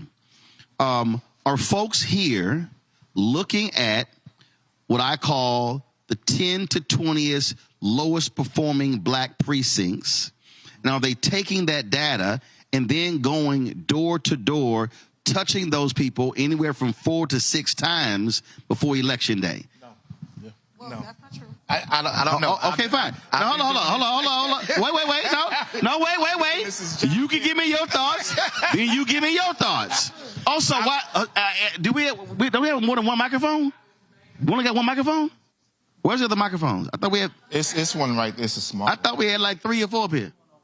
Okay, go ahead. All right, go ahead. So you say no. No, the only reason I say because since I was younger, since John Kerry, I've been canvassing. I've been working with different organizations that actually, that puts dollars in pockets and resources in order to actually touch these homes. Now, what I do agree with so far as the collaborative efforts and so far as people not actually going further with their efforts in reaching voters is that that bridge should be closed. But what we do see, and from the organizations that I've worked with, I've always been placed in areas where the socioeconomic situation is a little bit higher than the ones that Brother Ed talked about. What you're saying is you've been sent to places where they already gonna turn out. Yes. Which to Michelle's point, looks good on paper. Yes. But as opposed to the folk who you really need to be touching are those low propensity. No one is. They'll throw a concert. They'll bring in a popular rap artist.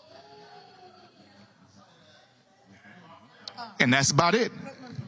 Okay, Michelle, your turn. Let me get in here. So, first of all, let me speak for the NAACP. $100,000 just got dropped in this city in the lowest performing wards that we have data on right now. And so there is a... Hold on. $100,000 got dropped. When? Just now. No. And from where? From the NAACP.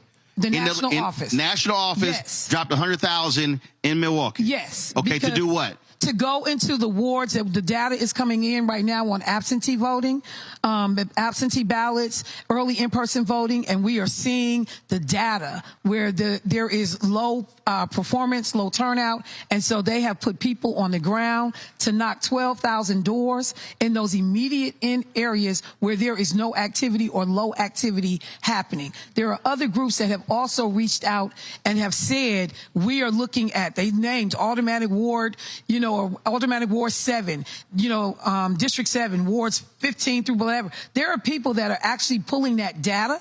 The thing is, and this is one of the frustrations that I've seen, we've had trouble even getting enough people to go out and canvass.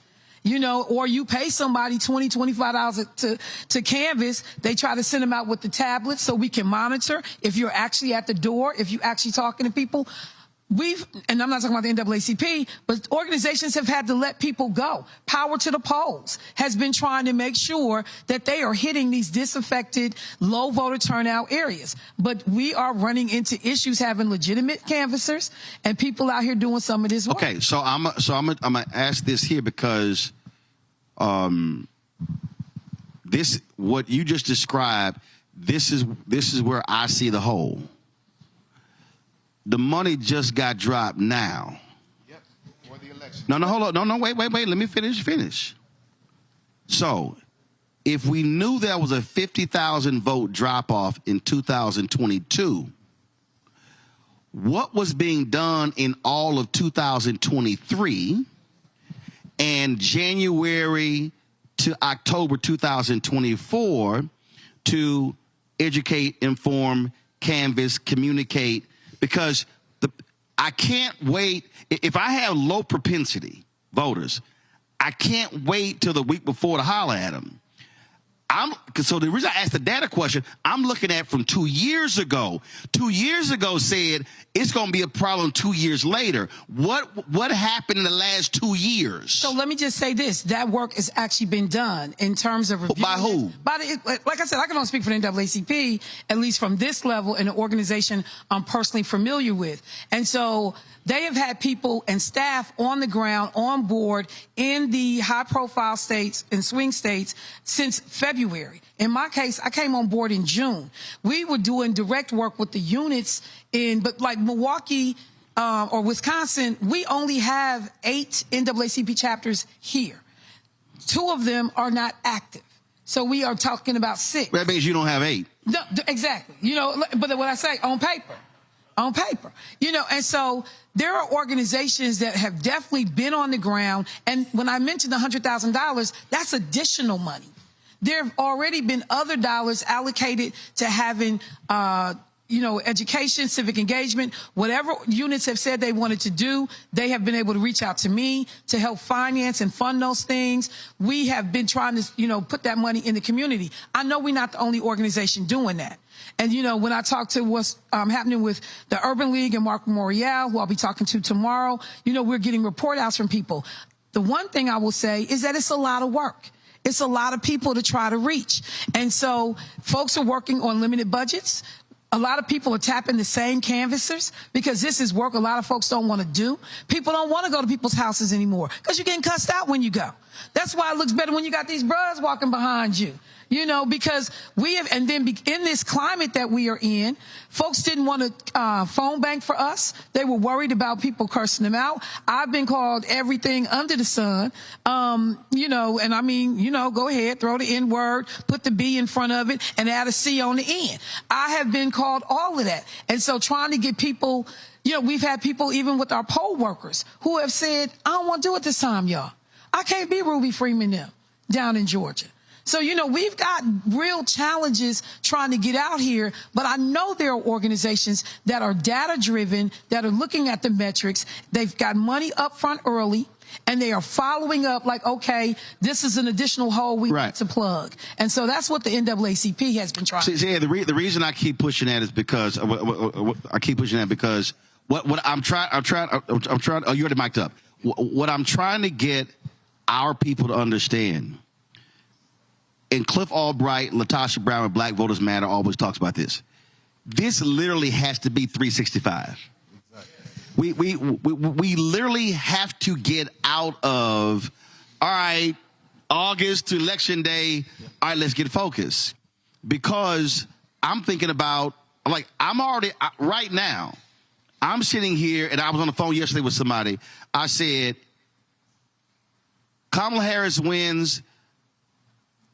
Inauguration is January 20th.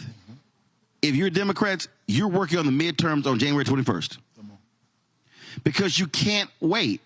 And the reason when you look at the black data, what people don't understand about the black data is that the black voter that is 65 or older self-identifies as a Democrat. And they gonna vote. Now, it's rare you gonna find somebody black, 65 older, who ain't gonna vote. They gonna turn. It's black people they got a plan right now. They had their plan a month ago. So and so gonna pick me up. I'm gonna go at this time. Here's my whole deal. I got my snacks. If I'm in line, they got it. But when you go 55, 45, and you start going down, that number gets real low. Problem is, at 65 older, they're becoming ancestors. And so what has to happen now, we literally have to have a massive reprogramming in Black America and a massive re-education program to get our folks to understand that there is a direct result between what comes to our community and our turnout. Because the very people in D.C., in the state capital of Wisconsin, and even at a city hall or county government or school board are looking at voter data to determine where resources go. Right. And so that's really how we have to be thinking. Why don't you go ahead and speak to that? Niquan, go ahead.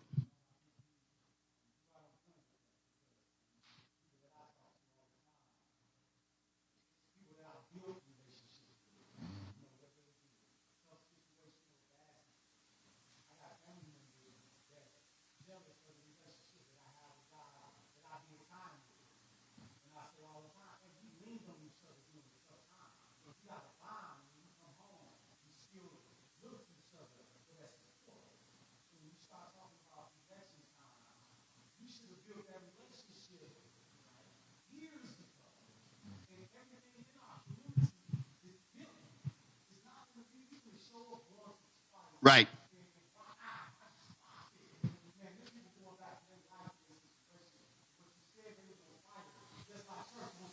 Well, that's right.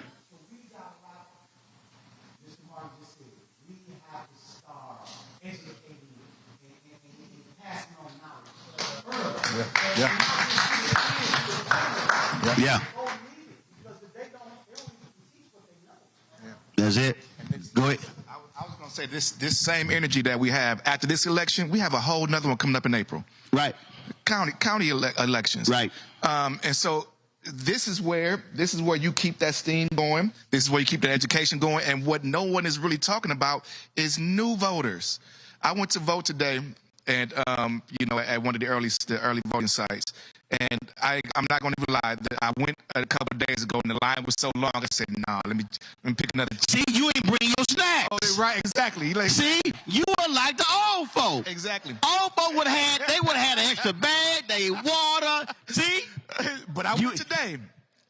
You ain't had your plan. I went today and I voted today. And the thing was, they have this one thing in culture. Now I don't know if they're doing it anywhere else, but I know on the north side of Milwaukee they was doing it here.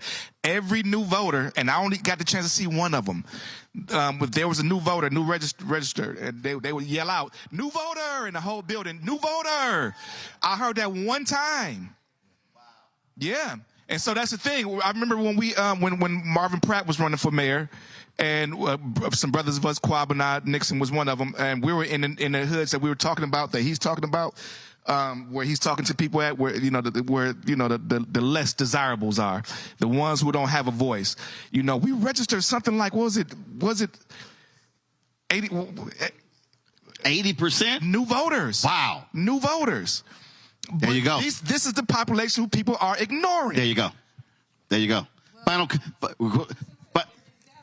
if you go on the Milwaukee Election Commission and scroll down under voter information, you will see the number of new registrations for every single day that we have done early voting. Those numbers are exceeding where we have been previously. So there has been a focus on new voters, and the data is there to support it. All right, final comment. I got a couple more panels. Go. Absolutely. No argument. We have a lot of work to do, Roland. And again, I think our point is that we're doing it all perfectly. It's not that we're doing it all correctly. It's not that we're doing it all collaboratively, but we are starting right now. And I'm glad to be a part of that change in the real time and working with all the individuals on this stage, those organizations, those community agencies to make it happen. So thank you. Well, I'm going to say this here. November 6th, folk can take a break, breathe. No. But then on November, depending upon who wins. But then on November 7th, I think what's important is for folk to then come back and say, okay, now analyze the data. Yep. What do we get right? What do we get wrong? Where we need to fill the gaps? And then also begin to devise what is the action plan in terms of what our ask is. Absolutely. Because what often happens for African Americans, we literally have to stop operating as political sharecroppers. Yeah. So what happens is we do all that sharecropping, but then when the election is over, other folk get paid. Real life. And unfortunately, we don't then meet immediately, because I'm telling you right now, the lists are already circulating in D.C. who's going to be in her administration. Yeah. I have not seen the black lists. White folks, they've been circulating like already. We have to understand that when the election is over, we go into action. We don't wait until June. Right. No, there should be an ask of Black Milwaukee by Inauguration Day. Yeah. And that should be presented to your congressional delegation saying, you want this state with us? Come on. This is what we need. That's what got to happen. We're going to give it up for our panel. Going to go to a break. We'll be right back. Roland Martin Unfiltered on the Black Star Network. The overturning of Roe almost killed me.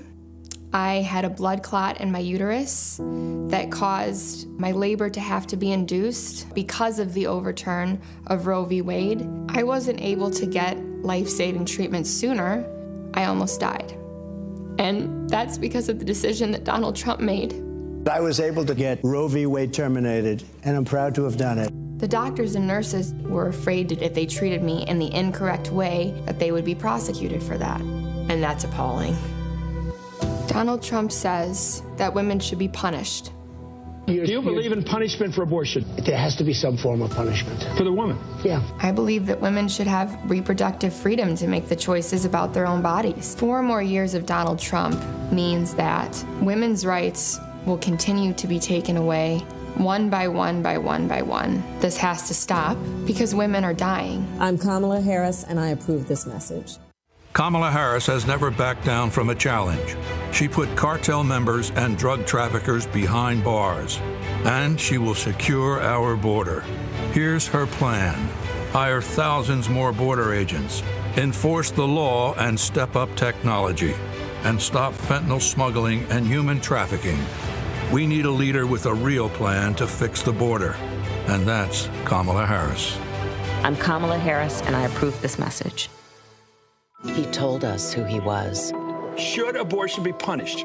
There has to be some form of punishment. Then he showed us. For 54 years, they were trying to get Roe v. Wade terminated, and I did it, and I'm proud to have done it. Now Donald Trump wants to go further with plans to restrict birth control, ban abortion nationwide, even monitor women's pregnancies. We know who Donald Trump is. He'll take control. We'll pay the price. I'm Kamala Harris, and I approve this message. I've had Steelers season tickets since I'm 7 years old, man. Me and my dad, that's our thing. Here we go, Steelers! Here we go! Kick it! I was a 7-year-old with a little mullet, just like a Pittsburgher should have, with a Cordell Stewart jersey on, sitting at Three Rivers Stadium watching in 1995. A Yinzer, I'd define it as somebody that bleeds black and gold, works hard, cares about their family and their hometown. Donald Trump does not care about the working man whatsoever. This guy's not looking out for my family. Talking about giving tax breaks to billionaires, and he's gonna sell out working families to pay for it. You gotta fight cut our health care, cut our Social Security. He's a little rich kid too, he ain't me. Little silver spoon boy Donald Trump. How is he relatable to me whatsoever? The guy literally lives in a country club. Do I look like a country club kind of guy? I'm Kamala Harris, and I approve this message. Disastrous, alarming, a plan that shreds American values. That's what independent news sources and conservatives are saying about a proposal from right-wing extremists called Project 2025. It would threaten hundreds of thousands of jobs created by the Clean Energy Plan, give massive tax breaks to big oil, and roll back protections that keep corporations from poisoning our water with toxic chemicals. Project 2025, a dream for them, a disaster for you. Trump ain't shit. Did you know that Trump wanted the military to actually shoot Black Lives Matter protesters? I mean, Trump is not shit. He let people die during COVID and then told us to drink bleach. He tried to kill the stimulus bill and couldn't, so he delayed the money just so he could put his name on the check. Trump ain't shit. He used the death penalty to execute black men like Brandon Bernard. He f***ed Obama's economy, lost thousands of black jobs. He started inflation and gave his billionaire buddies a tax cut. America, Trump ain't shit. Don't vote for that man. He's nothing but Vote Kamala Harris for president. Nearly 250 years ago, America was born when we wrested freedom from a petty tyrant. Across the generations, Americans have preserved that freedom, expanded it, and in so doing, proved to the world that a government of, by, and for the people is strong and can endure. And those who came before us, they did not struggle, sacrifice, and lay down their lives only to see us cede our fundamental freedoms to the will of another petty tyrant. So America, in 7 days, we have the power to turn the page and start writing the next chapter in the most extraordinary story ever told.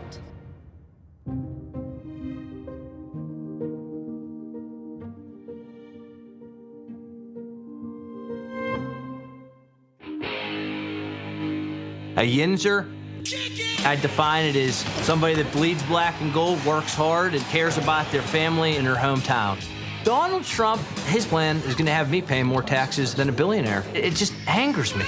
But he's going to make life way harder on working families. Kamala Harris, she's going to bring prices down and make health care cheaper. This is our kind of town. She's our kind of president. I'm Kamala Harris, and I approve this message. What's up, y'all? This is Wendell Haskins, a.k.a. Win Hogan at the original T-Golf Classic. And you know I watch Roland Martin Unfiltered.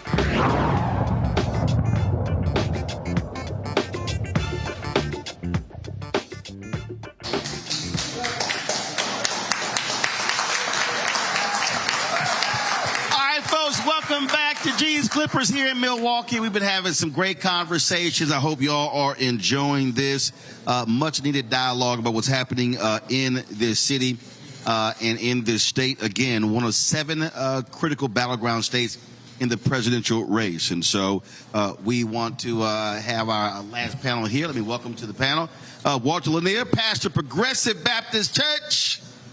Louis Da Silva, Breakfast Club, MKE, Reverend Demetrius Williams, pastor, Community Baptist Church, and last but not least, he ain't even got a title. It just says Howard Fuller.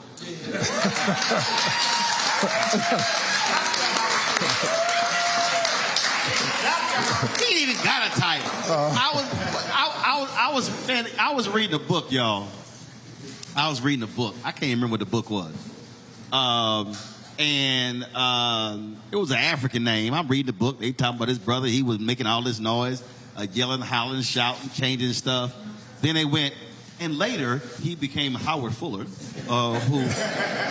and I text Howard. I was like, "This the same person?" I said, "He like, yeah, that was another life." What was your name, Howard? Owusu. It still is. Still is. So what was it? Yeah, Owusu Sadoke. That's Howard Fuller's my slave name. Howard Fuller, Owusu Sadoke is my African name. And so let me get my stuff in before you start talking, Roland. So look, let me just say this, and I want y'all to listen real carefully what I'm getting ready to say. One of the things that happens to us as a people is that we get into this woe is me conversations. And I want to talk to y'all in this way. I know 10 votes that Kamala Harris got today. You know why? Because I took 10 students from the Dr. Howard Fuller Collegiate Academy to the polls myself. And I'm going to take 3 tomorrow. And I'm saying this to y'all to say, we got to quit talking about looking at, I know somebody got to look at the data, but somebody got to go get people and take them to the polls. And I want y'all to be clear. You know why I know she got 10 votes? Because I stood there when they voted to make absolutely sure that she got 10 votes. And so what I'm trying to tell y'all, I stood in line with our kids, your children, for an hour on 60th and Capitol Drive yesterday. I stood for an hour at the Washington Park, the library, for an hour today. I went back with another 2. I'm going to take 3 tomorrow.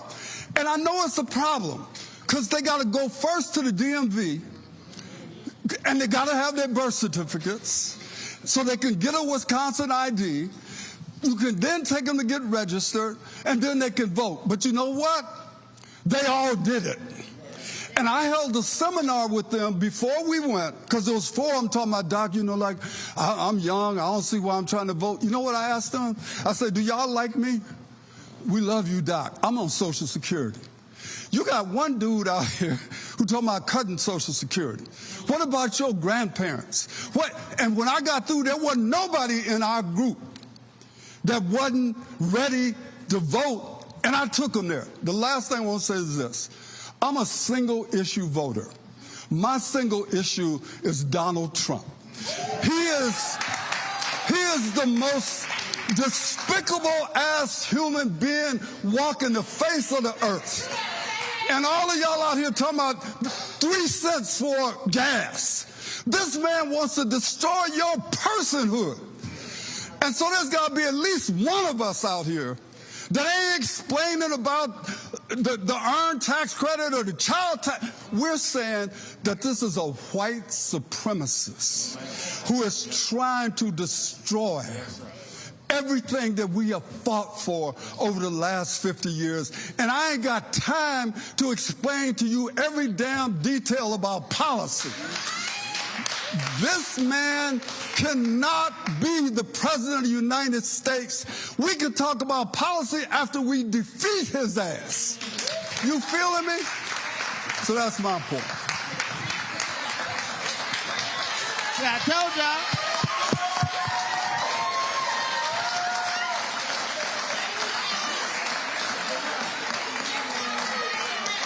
See, I told y'all he had no titles. I told y'all. Louis, our dear friend, the late Joe Madison, he would always say, you got to put it where the ghost can get it. And that's what Howard just did there. And what he laid out is what I try to do on this show every day to get our folks to understand this is not complicated. We actually are complicating this. But what he laid out there was, to me, what jumped out, not just taking to the polls, but having the seminar to have the conversation. And I think that's what is missing. We are not having real community dialogue in our community on public policy, what's going on. We're having peripheral surface conversations. You have more of those, I think you're going to have a different result when it comes to voting. Without a doubt. And is this mic on? Yes. I do want to say to Dr. Fuller that I had that conversation with, I got lovely sisters, but they were so frustrated. I had just shut them down about Trump. But my sister, who's 11 months older, asked me one time, she said, I just don't know what to say about him. I've never seen it. I don't know how to describe him. And I said, Debbie, he's despicable. Wow. He's the worst human being I've ever seen. That's what he is. And I sort of want to consider myself a numbers guy. And I like the way he broke it down. We can make all the arguments we want about policy. Who's better at this? Who's better at that? Right now, the only thing that's going on is lies. Know what's best for you. Take your people. With the Breakfast Club, and we're sending information out now, tomorrow actually. In 3 years since COVID, we've grown from 26 members to over 480.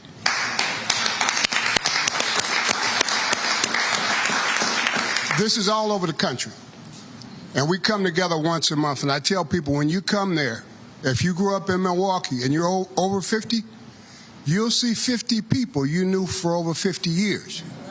But the bottom line is, and you talked about it today, we're all fading out. I'm not going to tell my age, but you mentioned it. But I will say this. My first real job, I was sitting right where the gentleman, Mr. G, is sitting. And I believe at the time that safe was on that wall. This was Home Savings Bank. I had an opportunity to do that, but not only jobs like that, but you could leave Evinrude and go to A.L. Smith and start tomorrow. You could leave there and go to Rexnord and make the same money your father was making, maybe a couple dollars less. That was all shut off by design. That was moved south to kill unions, and when they unionized in the South and blacks in the South could make a living, they shut that down and start moving the industries abroad. What we need to do, and like I said, our initiative is this, 2 to 5. Each one of our 480 members, we're asking to make sure they take 2 people with them and that they contact 5 others and that the 2 people they take do the exact same thing. Let's multiply. Let's see how many numbers we can put together. Be proactive. But it's a simple choice. It's really a simple choice. Dr. Fuller, I know his work here. I was born here, even though I was gone for 34 years. But we had OIC. We had the Panthers. We had the Commandos. We had children 16, 17, 18 years old when it was time to go to the polls, going door to door. People from those organizations would meet them at 12 and give them a canned soda a bologna sandwich and a bag of chips, and they would keep working. But we lost a couple generations in here. And I think what's important now, what we stress with our organization, we got young men here now that are already very active in this community, working with the youth. We've lost some that we'll never get back. Right. But we have to show those that we can touch that they can go. They can grow. See, Walter, I guess the reason for me, the reason I see this differently in terms of how I talk about politics. Van Jones and I were talking just this morning, and I said to him, there are those who worked on campaigns. I had the benefit of parents who worked on campaigns. So since I was 7, 8, remember I said black people want to shout out, my daddy gonna text me and ask for a shout out. So for me, it was passing stuff out. It was putting up yard signs. I was working in the polls. So my perspective on politics is really absolute neighborhood, block, street, house. And what I'm interested in this city, are churches utilizing their vans and buses to create, essentially, forget the free Lyft and Uber rides. Is that happening? Has someone said, how many churches do we have? How many available buses do we have? Is there a phone number to call if people want to rise to the polls? What is the church, what's the black church doing in this city for Tuesday? Appreciate you. And the short answer is not enough. I became a pastor about 13 years ago during the second Obama administration. And I remember waiting as a relatively young pastor then to get the call from the church organizing structure about the vans, where we would meet, what we would do, because I expected that same infrastructure was in place. But it's not in place like that here in Milwaukee, Wisconsin. Two things. There are organizations that do it. Souls to the Polls is probably one of the most sophisticated ones. That's Pastor Lewis, who you lifted up, Power to the Polls, in terms of votes and vote writing.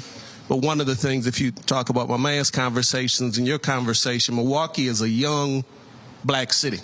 We were up high in terms of economic success for a brief amount of time, because we were late on the migratory path, and then we went down quickly. And so this city does not have the same institutional and organizational infrastructure as other cities have. So if you think about Milwaukee, we have our very first, notwithstanding Mayor Pratt, duly elected full-term black mayor in 2024.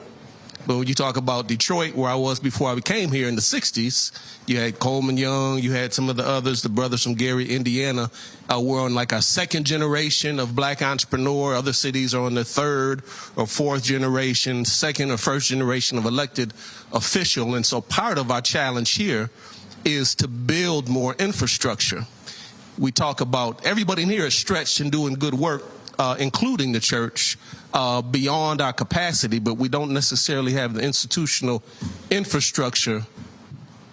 So we're scattered. So there are people doing stuff here, orgs doing stuff here. And so, but the synergies that come together by having a broader strategic plan, we don't have here in the way there are in some other cities. Or let me just say one other piece, or the way it was when you talk about Qua and others when 2008, during the Obama campaign, when there was a sufficient amount of resources that were dropped into Milwaukee sooner so it could hit the ground better and more effectively. That hasn't happened either. So, Demetrius, I want to deal with this infrastructure issue and the resources issue.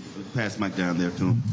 Because, and I absolutely, totally agree when it comes to resources. I say this about black-owned media. I see it about these political campaigns. But I do believe we do have infrastructure. We simply are using it wrong. And here's what I mean. So when I ask the question, so if you had, so just give me a roundabout number. How many black churches in Milwaukee? Oh, man. 240? Okay. Okay. 1,500? Yeah. 1,500? Okay, all right. So again, I do basic things. So if it's 240 to 1,500, that's fine. Again, I'm sitting there going, who's already surveyed available modes of transportation. How many are at our disposal? 600, 700, 800, 300, a whole deal. So you got that. Then, when I look at, again, I look at how I look at infrastructure. You've got Divine Nine. You've got Prince Hall Mason. You've got Eastern Star. You've got Links. So we have in the black community, we actually have sophisticated infrastructure, available people, available resources. Problem is, it's disorganized infrastructure. And so the thing for me always is, if I'm trying to move on something, how I just sort of think is okay, who to call, who to connect with, and how to get this thing done. When we took this show to Philadelphia, the Harris folk came back and they said they said we're going to do a show at a barbershop at 5 o'clock. I said, well, first I'm going to show at 6. That ain't going to work. Then they had me at a suburban Penn State campus. I said, no, ain't no way in hell I'm coming to Philadelphia. I don't go to Cheney or Lincoln. So why y'all sending me? That's not. I said, you know what? I'm going to call y'all back. So I called State Senator Vincent Hughes. That's exactly what happened. We put the thing together. Boom. We put that together literally in 20 minutes to 3 different places we were going. North Carolina, the same thing. When I reached out to folks, I said, listen, I'm here to actually give a speech tomorrow. I said, well, let's come in early. We could do something on Wednesday. We could do the show on Thursday. Man, I made a call to one brother. He called one brother. And then that literally put together in about 15, 20 minutes. He called G. He was like, we good? Are we doing Wednesday? That's how it came together. The reason I'm saying that, because that's utilizing infrastructure. So I need names. Because the election is Tuesday. We ain't got to wait. That's what if you had to sit here right now and start naming who had transportation, who do we call now? I would say work through your denominational leaders because no. Wait. I want you to give me, if you had to give me 5, 10 names so the people can call them when this show's over to get this done. Because here's the election Tuesday. We got time. We put this show together in 20 minutes. Y'all got 6 days to organize some churches to give me 50 vans. All I want are 50 vans. Everybody else had the easy questions. Oh, no. You understand? I ain't got to them yet. So trust me, that's another round. You can call 445-1610. That's my church. 445-1610. How many vans y'all have? 2. Y'all got 2 vans? Yes. They hold how many people? 16 and about 12. 16 to 28 people. Yeah. Do y'all already have y'all plan in terms of how you go? How many people you taking? We have a plan to call people. We have been walking and canvassing the neighborhood along with other churches. We work with other grassroots organizations because we recognize how important it is. How many vans y'all got? Y'all got 2 vans? Y'all doing the same thing? Okay, cool. So leaving here, how many churches are you already working with? Me? Yeah. Well, through my denomination, we work with about 40 churches. Are those 40 churches they're in Racine, Wisconsin? No, in Milwaukee. Are those 40 churches pooling their vans? As far as I know, we're trying to do that. Okay, so leaving here, you got to get 10 churches to pool their vans, and y'all need to call the same number. You got 10 too. So if it's 10 churches, there are 20 churches. If they got 2 each, now we got 40 vans to move people on Tuesday. Okay, go ahead with your answer. But see, I think there's another issue. We assume that because the church is black, they share the same theology. That is... They share what? They share the same theology. Too many black churches have absorbed too much of white evangelical theology. We don't get involved in politics. And then they have absorbed this idea that I'm a 2-issue voter. If I vote for a party that supports abortion or same gender-loving people, I'm not going to vote for that party. So we have to deal with this corrupt theology that has invaded many black churches where they're willing to support white supremacy because the white supremacist is saying the right things. Oh, we're against abortion and we're against they and them. But let me be real clear, because I checked this one sister on my show last year. They are against abortion, but they are silent when a black man gets killed by a cop. They are against abortion, but they forget the fact that in 60 years, there were 3 federal executions. Under Donald Trump, there were 13 in 6 months. They say they claim to be pro-life, but they vote against Head Start. They want to cut food. They're against Medicaid expansion, and they are knowingly right now allowing women to die as a result of Dobbs' decision. No, they're not pro-life. They're anti-abortion. But see, convincing those who have this theology that there's more to the, behind the rhetoric than what's being said. I believe the Bible, and the Bible says that a man shouldn't lay with, and so that convinces them that I can't vote Democratic. It's a serious battle. Yeah, I saw a video from Bishop Clarence McClendon the other day that he was saying the same thing. Oh no, we've been calling to get him on the show, and so I think he's in Africa or something. But I'm gonna wait on his ass. But see, that's my point. I've seen too many. That there is a crisis in the black church around again this kind of white nationalism. And we're preaching and hooping and hollering, but we're not dealing with the real issues that are affecting black folk. See, the thing, from Howard, you touched on this here, and the reason I push on that in terms of infrastructure, because it's actually sitting right in front of us. I just think it's untapped and it's not organized. Right. And I think and we got to be willing to actually challenge black leadership to do more, and then say, I need to see receipts as well. Right. But see, here's the problem. We got 6 damn days, okay?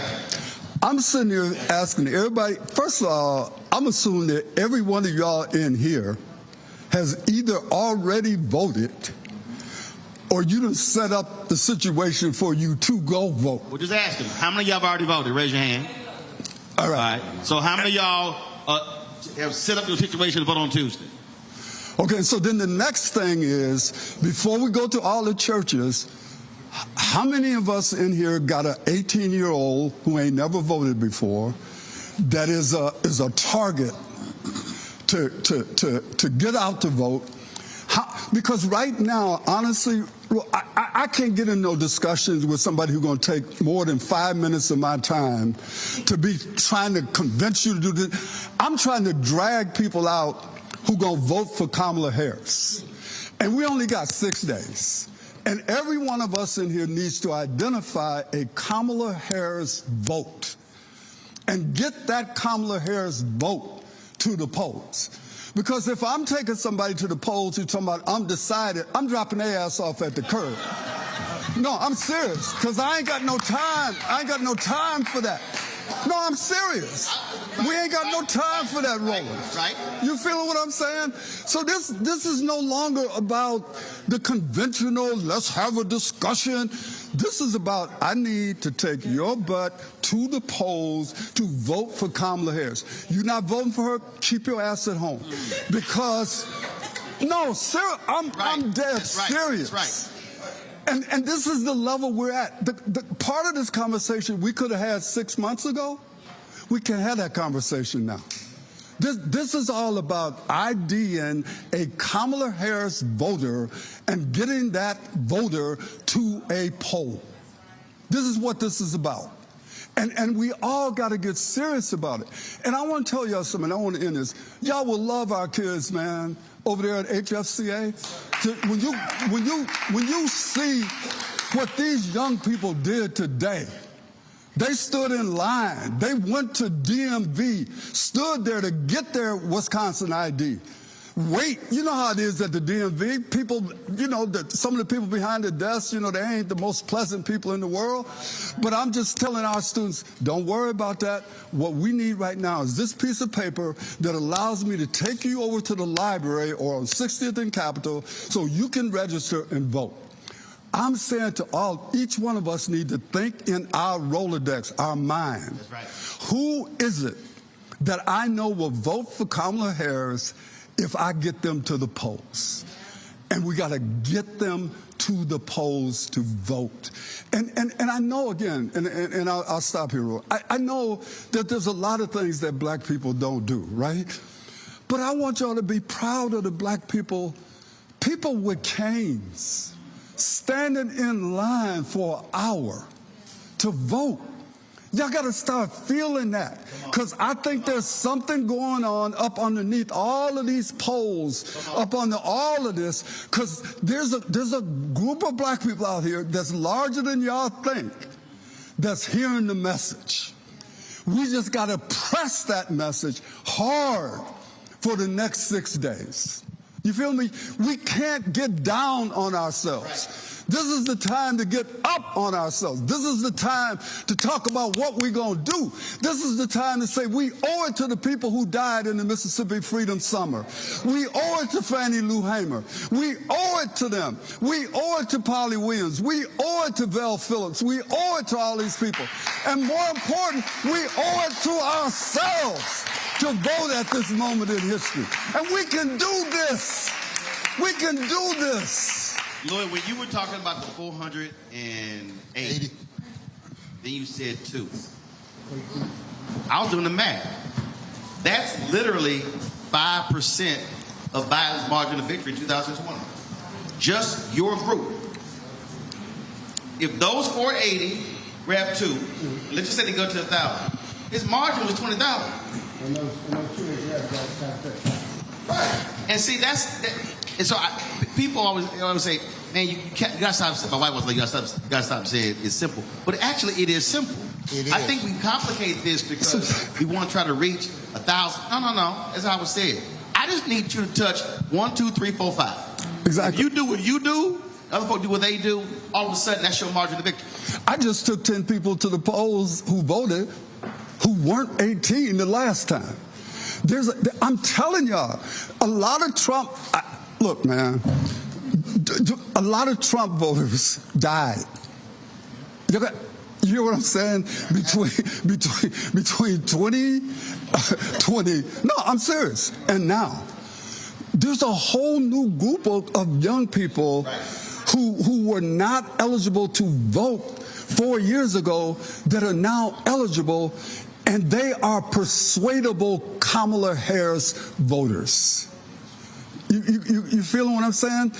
And so, for example, I was thinking today, I wish I had gone to every high school. They wouldn't let me in. Y'all know they wouldn't let me in every high school. Y'all know that. But I'm just thinking about the number of us who are teachers, ex-teachers, who could go back and talk to the people at the school that you were in to say, hey, can you get your 18-year-olds out to vote? Just we got to start thinking about every single vote matters, right? Every single vote. And I'm telling you, black people, we can do this, man. We gotta have courage. This is the moment, and we can do this. Go ahead. There's another element to that too, and I know we were talking earlier about the various women who have run nations, and we get these adverse comments from our own women and men regarding Kamala. But I grew up in a two-family household. Daddy went to work. Mama ran the household. A woman can run it. Or it. But I think another thing that we need to do that we could probably take advantage of, most of us in here are older. Most of us in here probably have grandchildren. But if we make sure that we talk to our children and make sure our children are voting and make sure our children are making sure our grandchildren are voting, we are creating the numbers that we need for the margins. A lot of time it's easy to say, woe is me and I'm tired, like Dr. Fuller said. But you don't need to be tired for 6 days. It doesn't make sense. The question is clear. You got 2 avenues that you're going to go down. You go down the one with Lucifer and you don't try and fight it, it's on you. But you need to stand up for what's going to be best for you, us, our family, our children, our grandchildren, and their future. This is what we tried. This is what some of these gentlemen in this room are doing now. A lot of people in this room work with these younger men. They haven't given up on them. And what we try and do is pass it along. It was always passed along, the griot, you know? But we have to be accountable. We all have to make sure we touch somebody make a difference. If you're by yourself, you got 1 vote. If you got 8 people in your family, you got 8 votes. It's simple. That's right. But we have to press that now. Well, ain't nobody in my family can even come to Sunday dinner unless they voted. I heard about your family. Well, that's right. We believe in cut everybody off. hey, you ain't walking in the house if you don't. I had a woman. She said that her son told her he wasn't gonna vote. I was like, did he finish the sentence? I said that would have been a real problem in my household. In terms of your members, are you seeing what he just talked about? The generational focus of not just saying, well, you go do your own thing. Like, no, you come in with me. Because when I was in North Carolina, it was awesome to see these young boys and young girls who literally were going to the polls with their parents. Yeah, 2 things. I do want to remix my last answer about the church. All right. Because I don't want to understate the significant work of souls to the polls.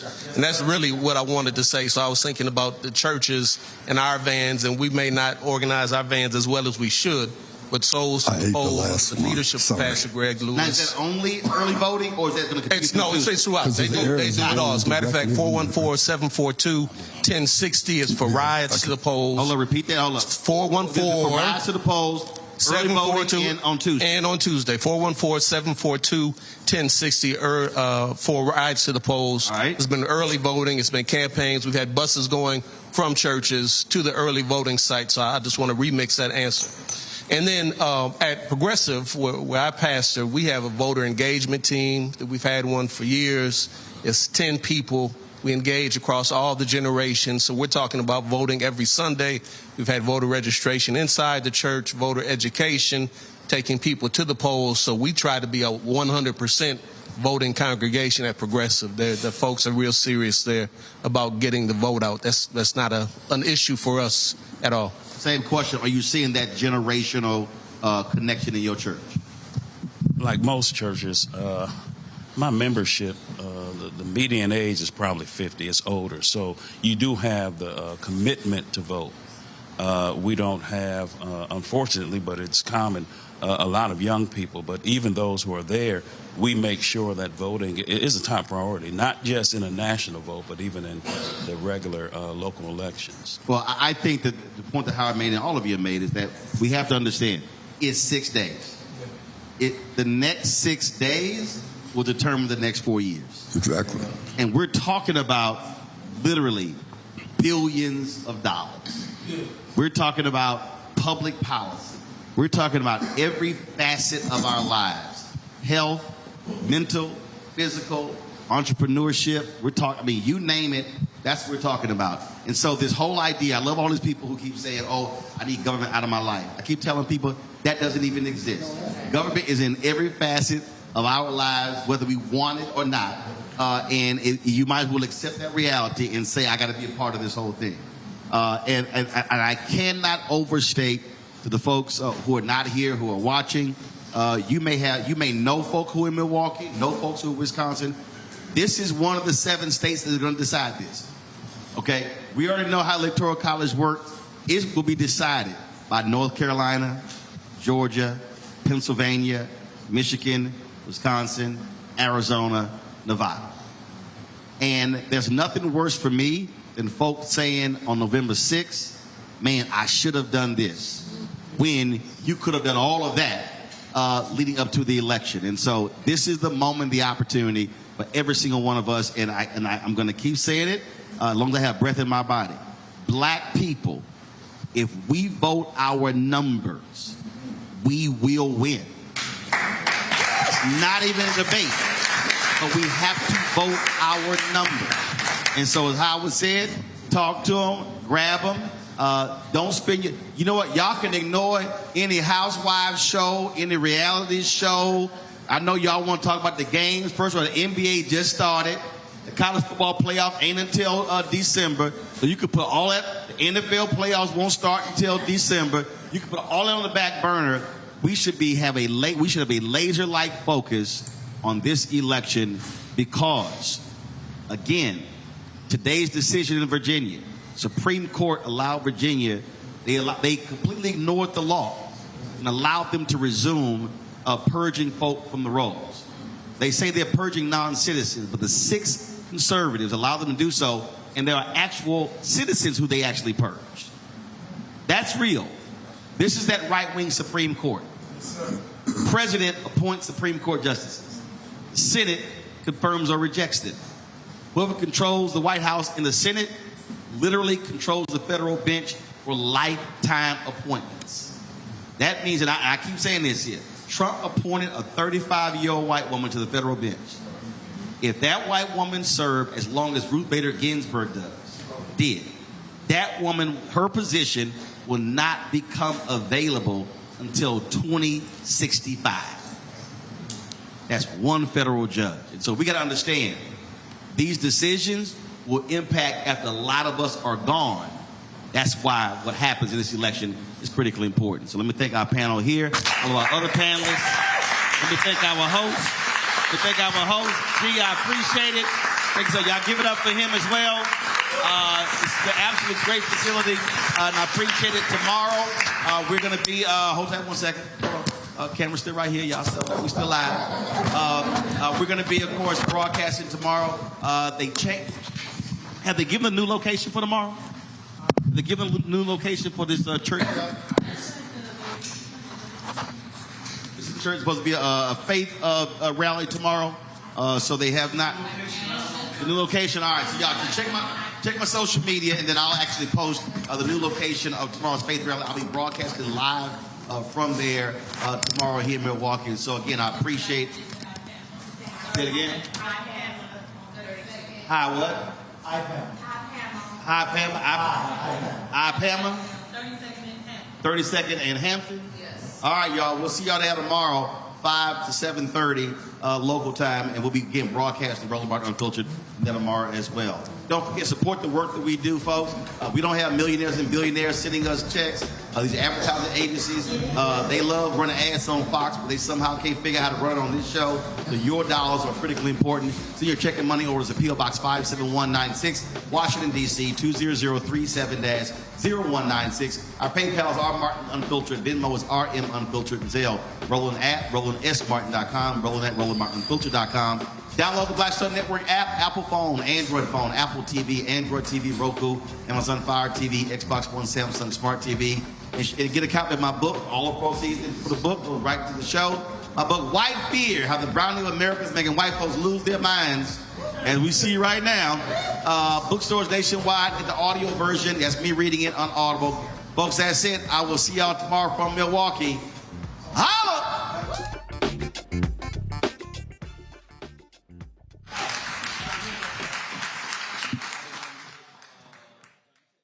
Black Star Network is here. Oh, no punch! I'm real revolutionary right now. Thank you for being the voice of Black America. All momentum we have now, we have to keep this going. The video looks phenomenal. See, this difference between Black Star Network and black-owned media and something like CNN. You can't be black-owned media and be scared. It's time to be smart. Bring your eyeballs home. You dig?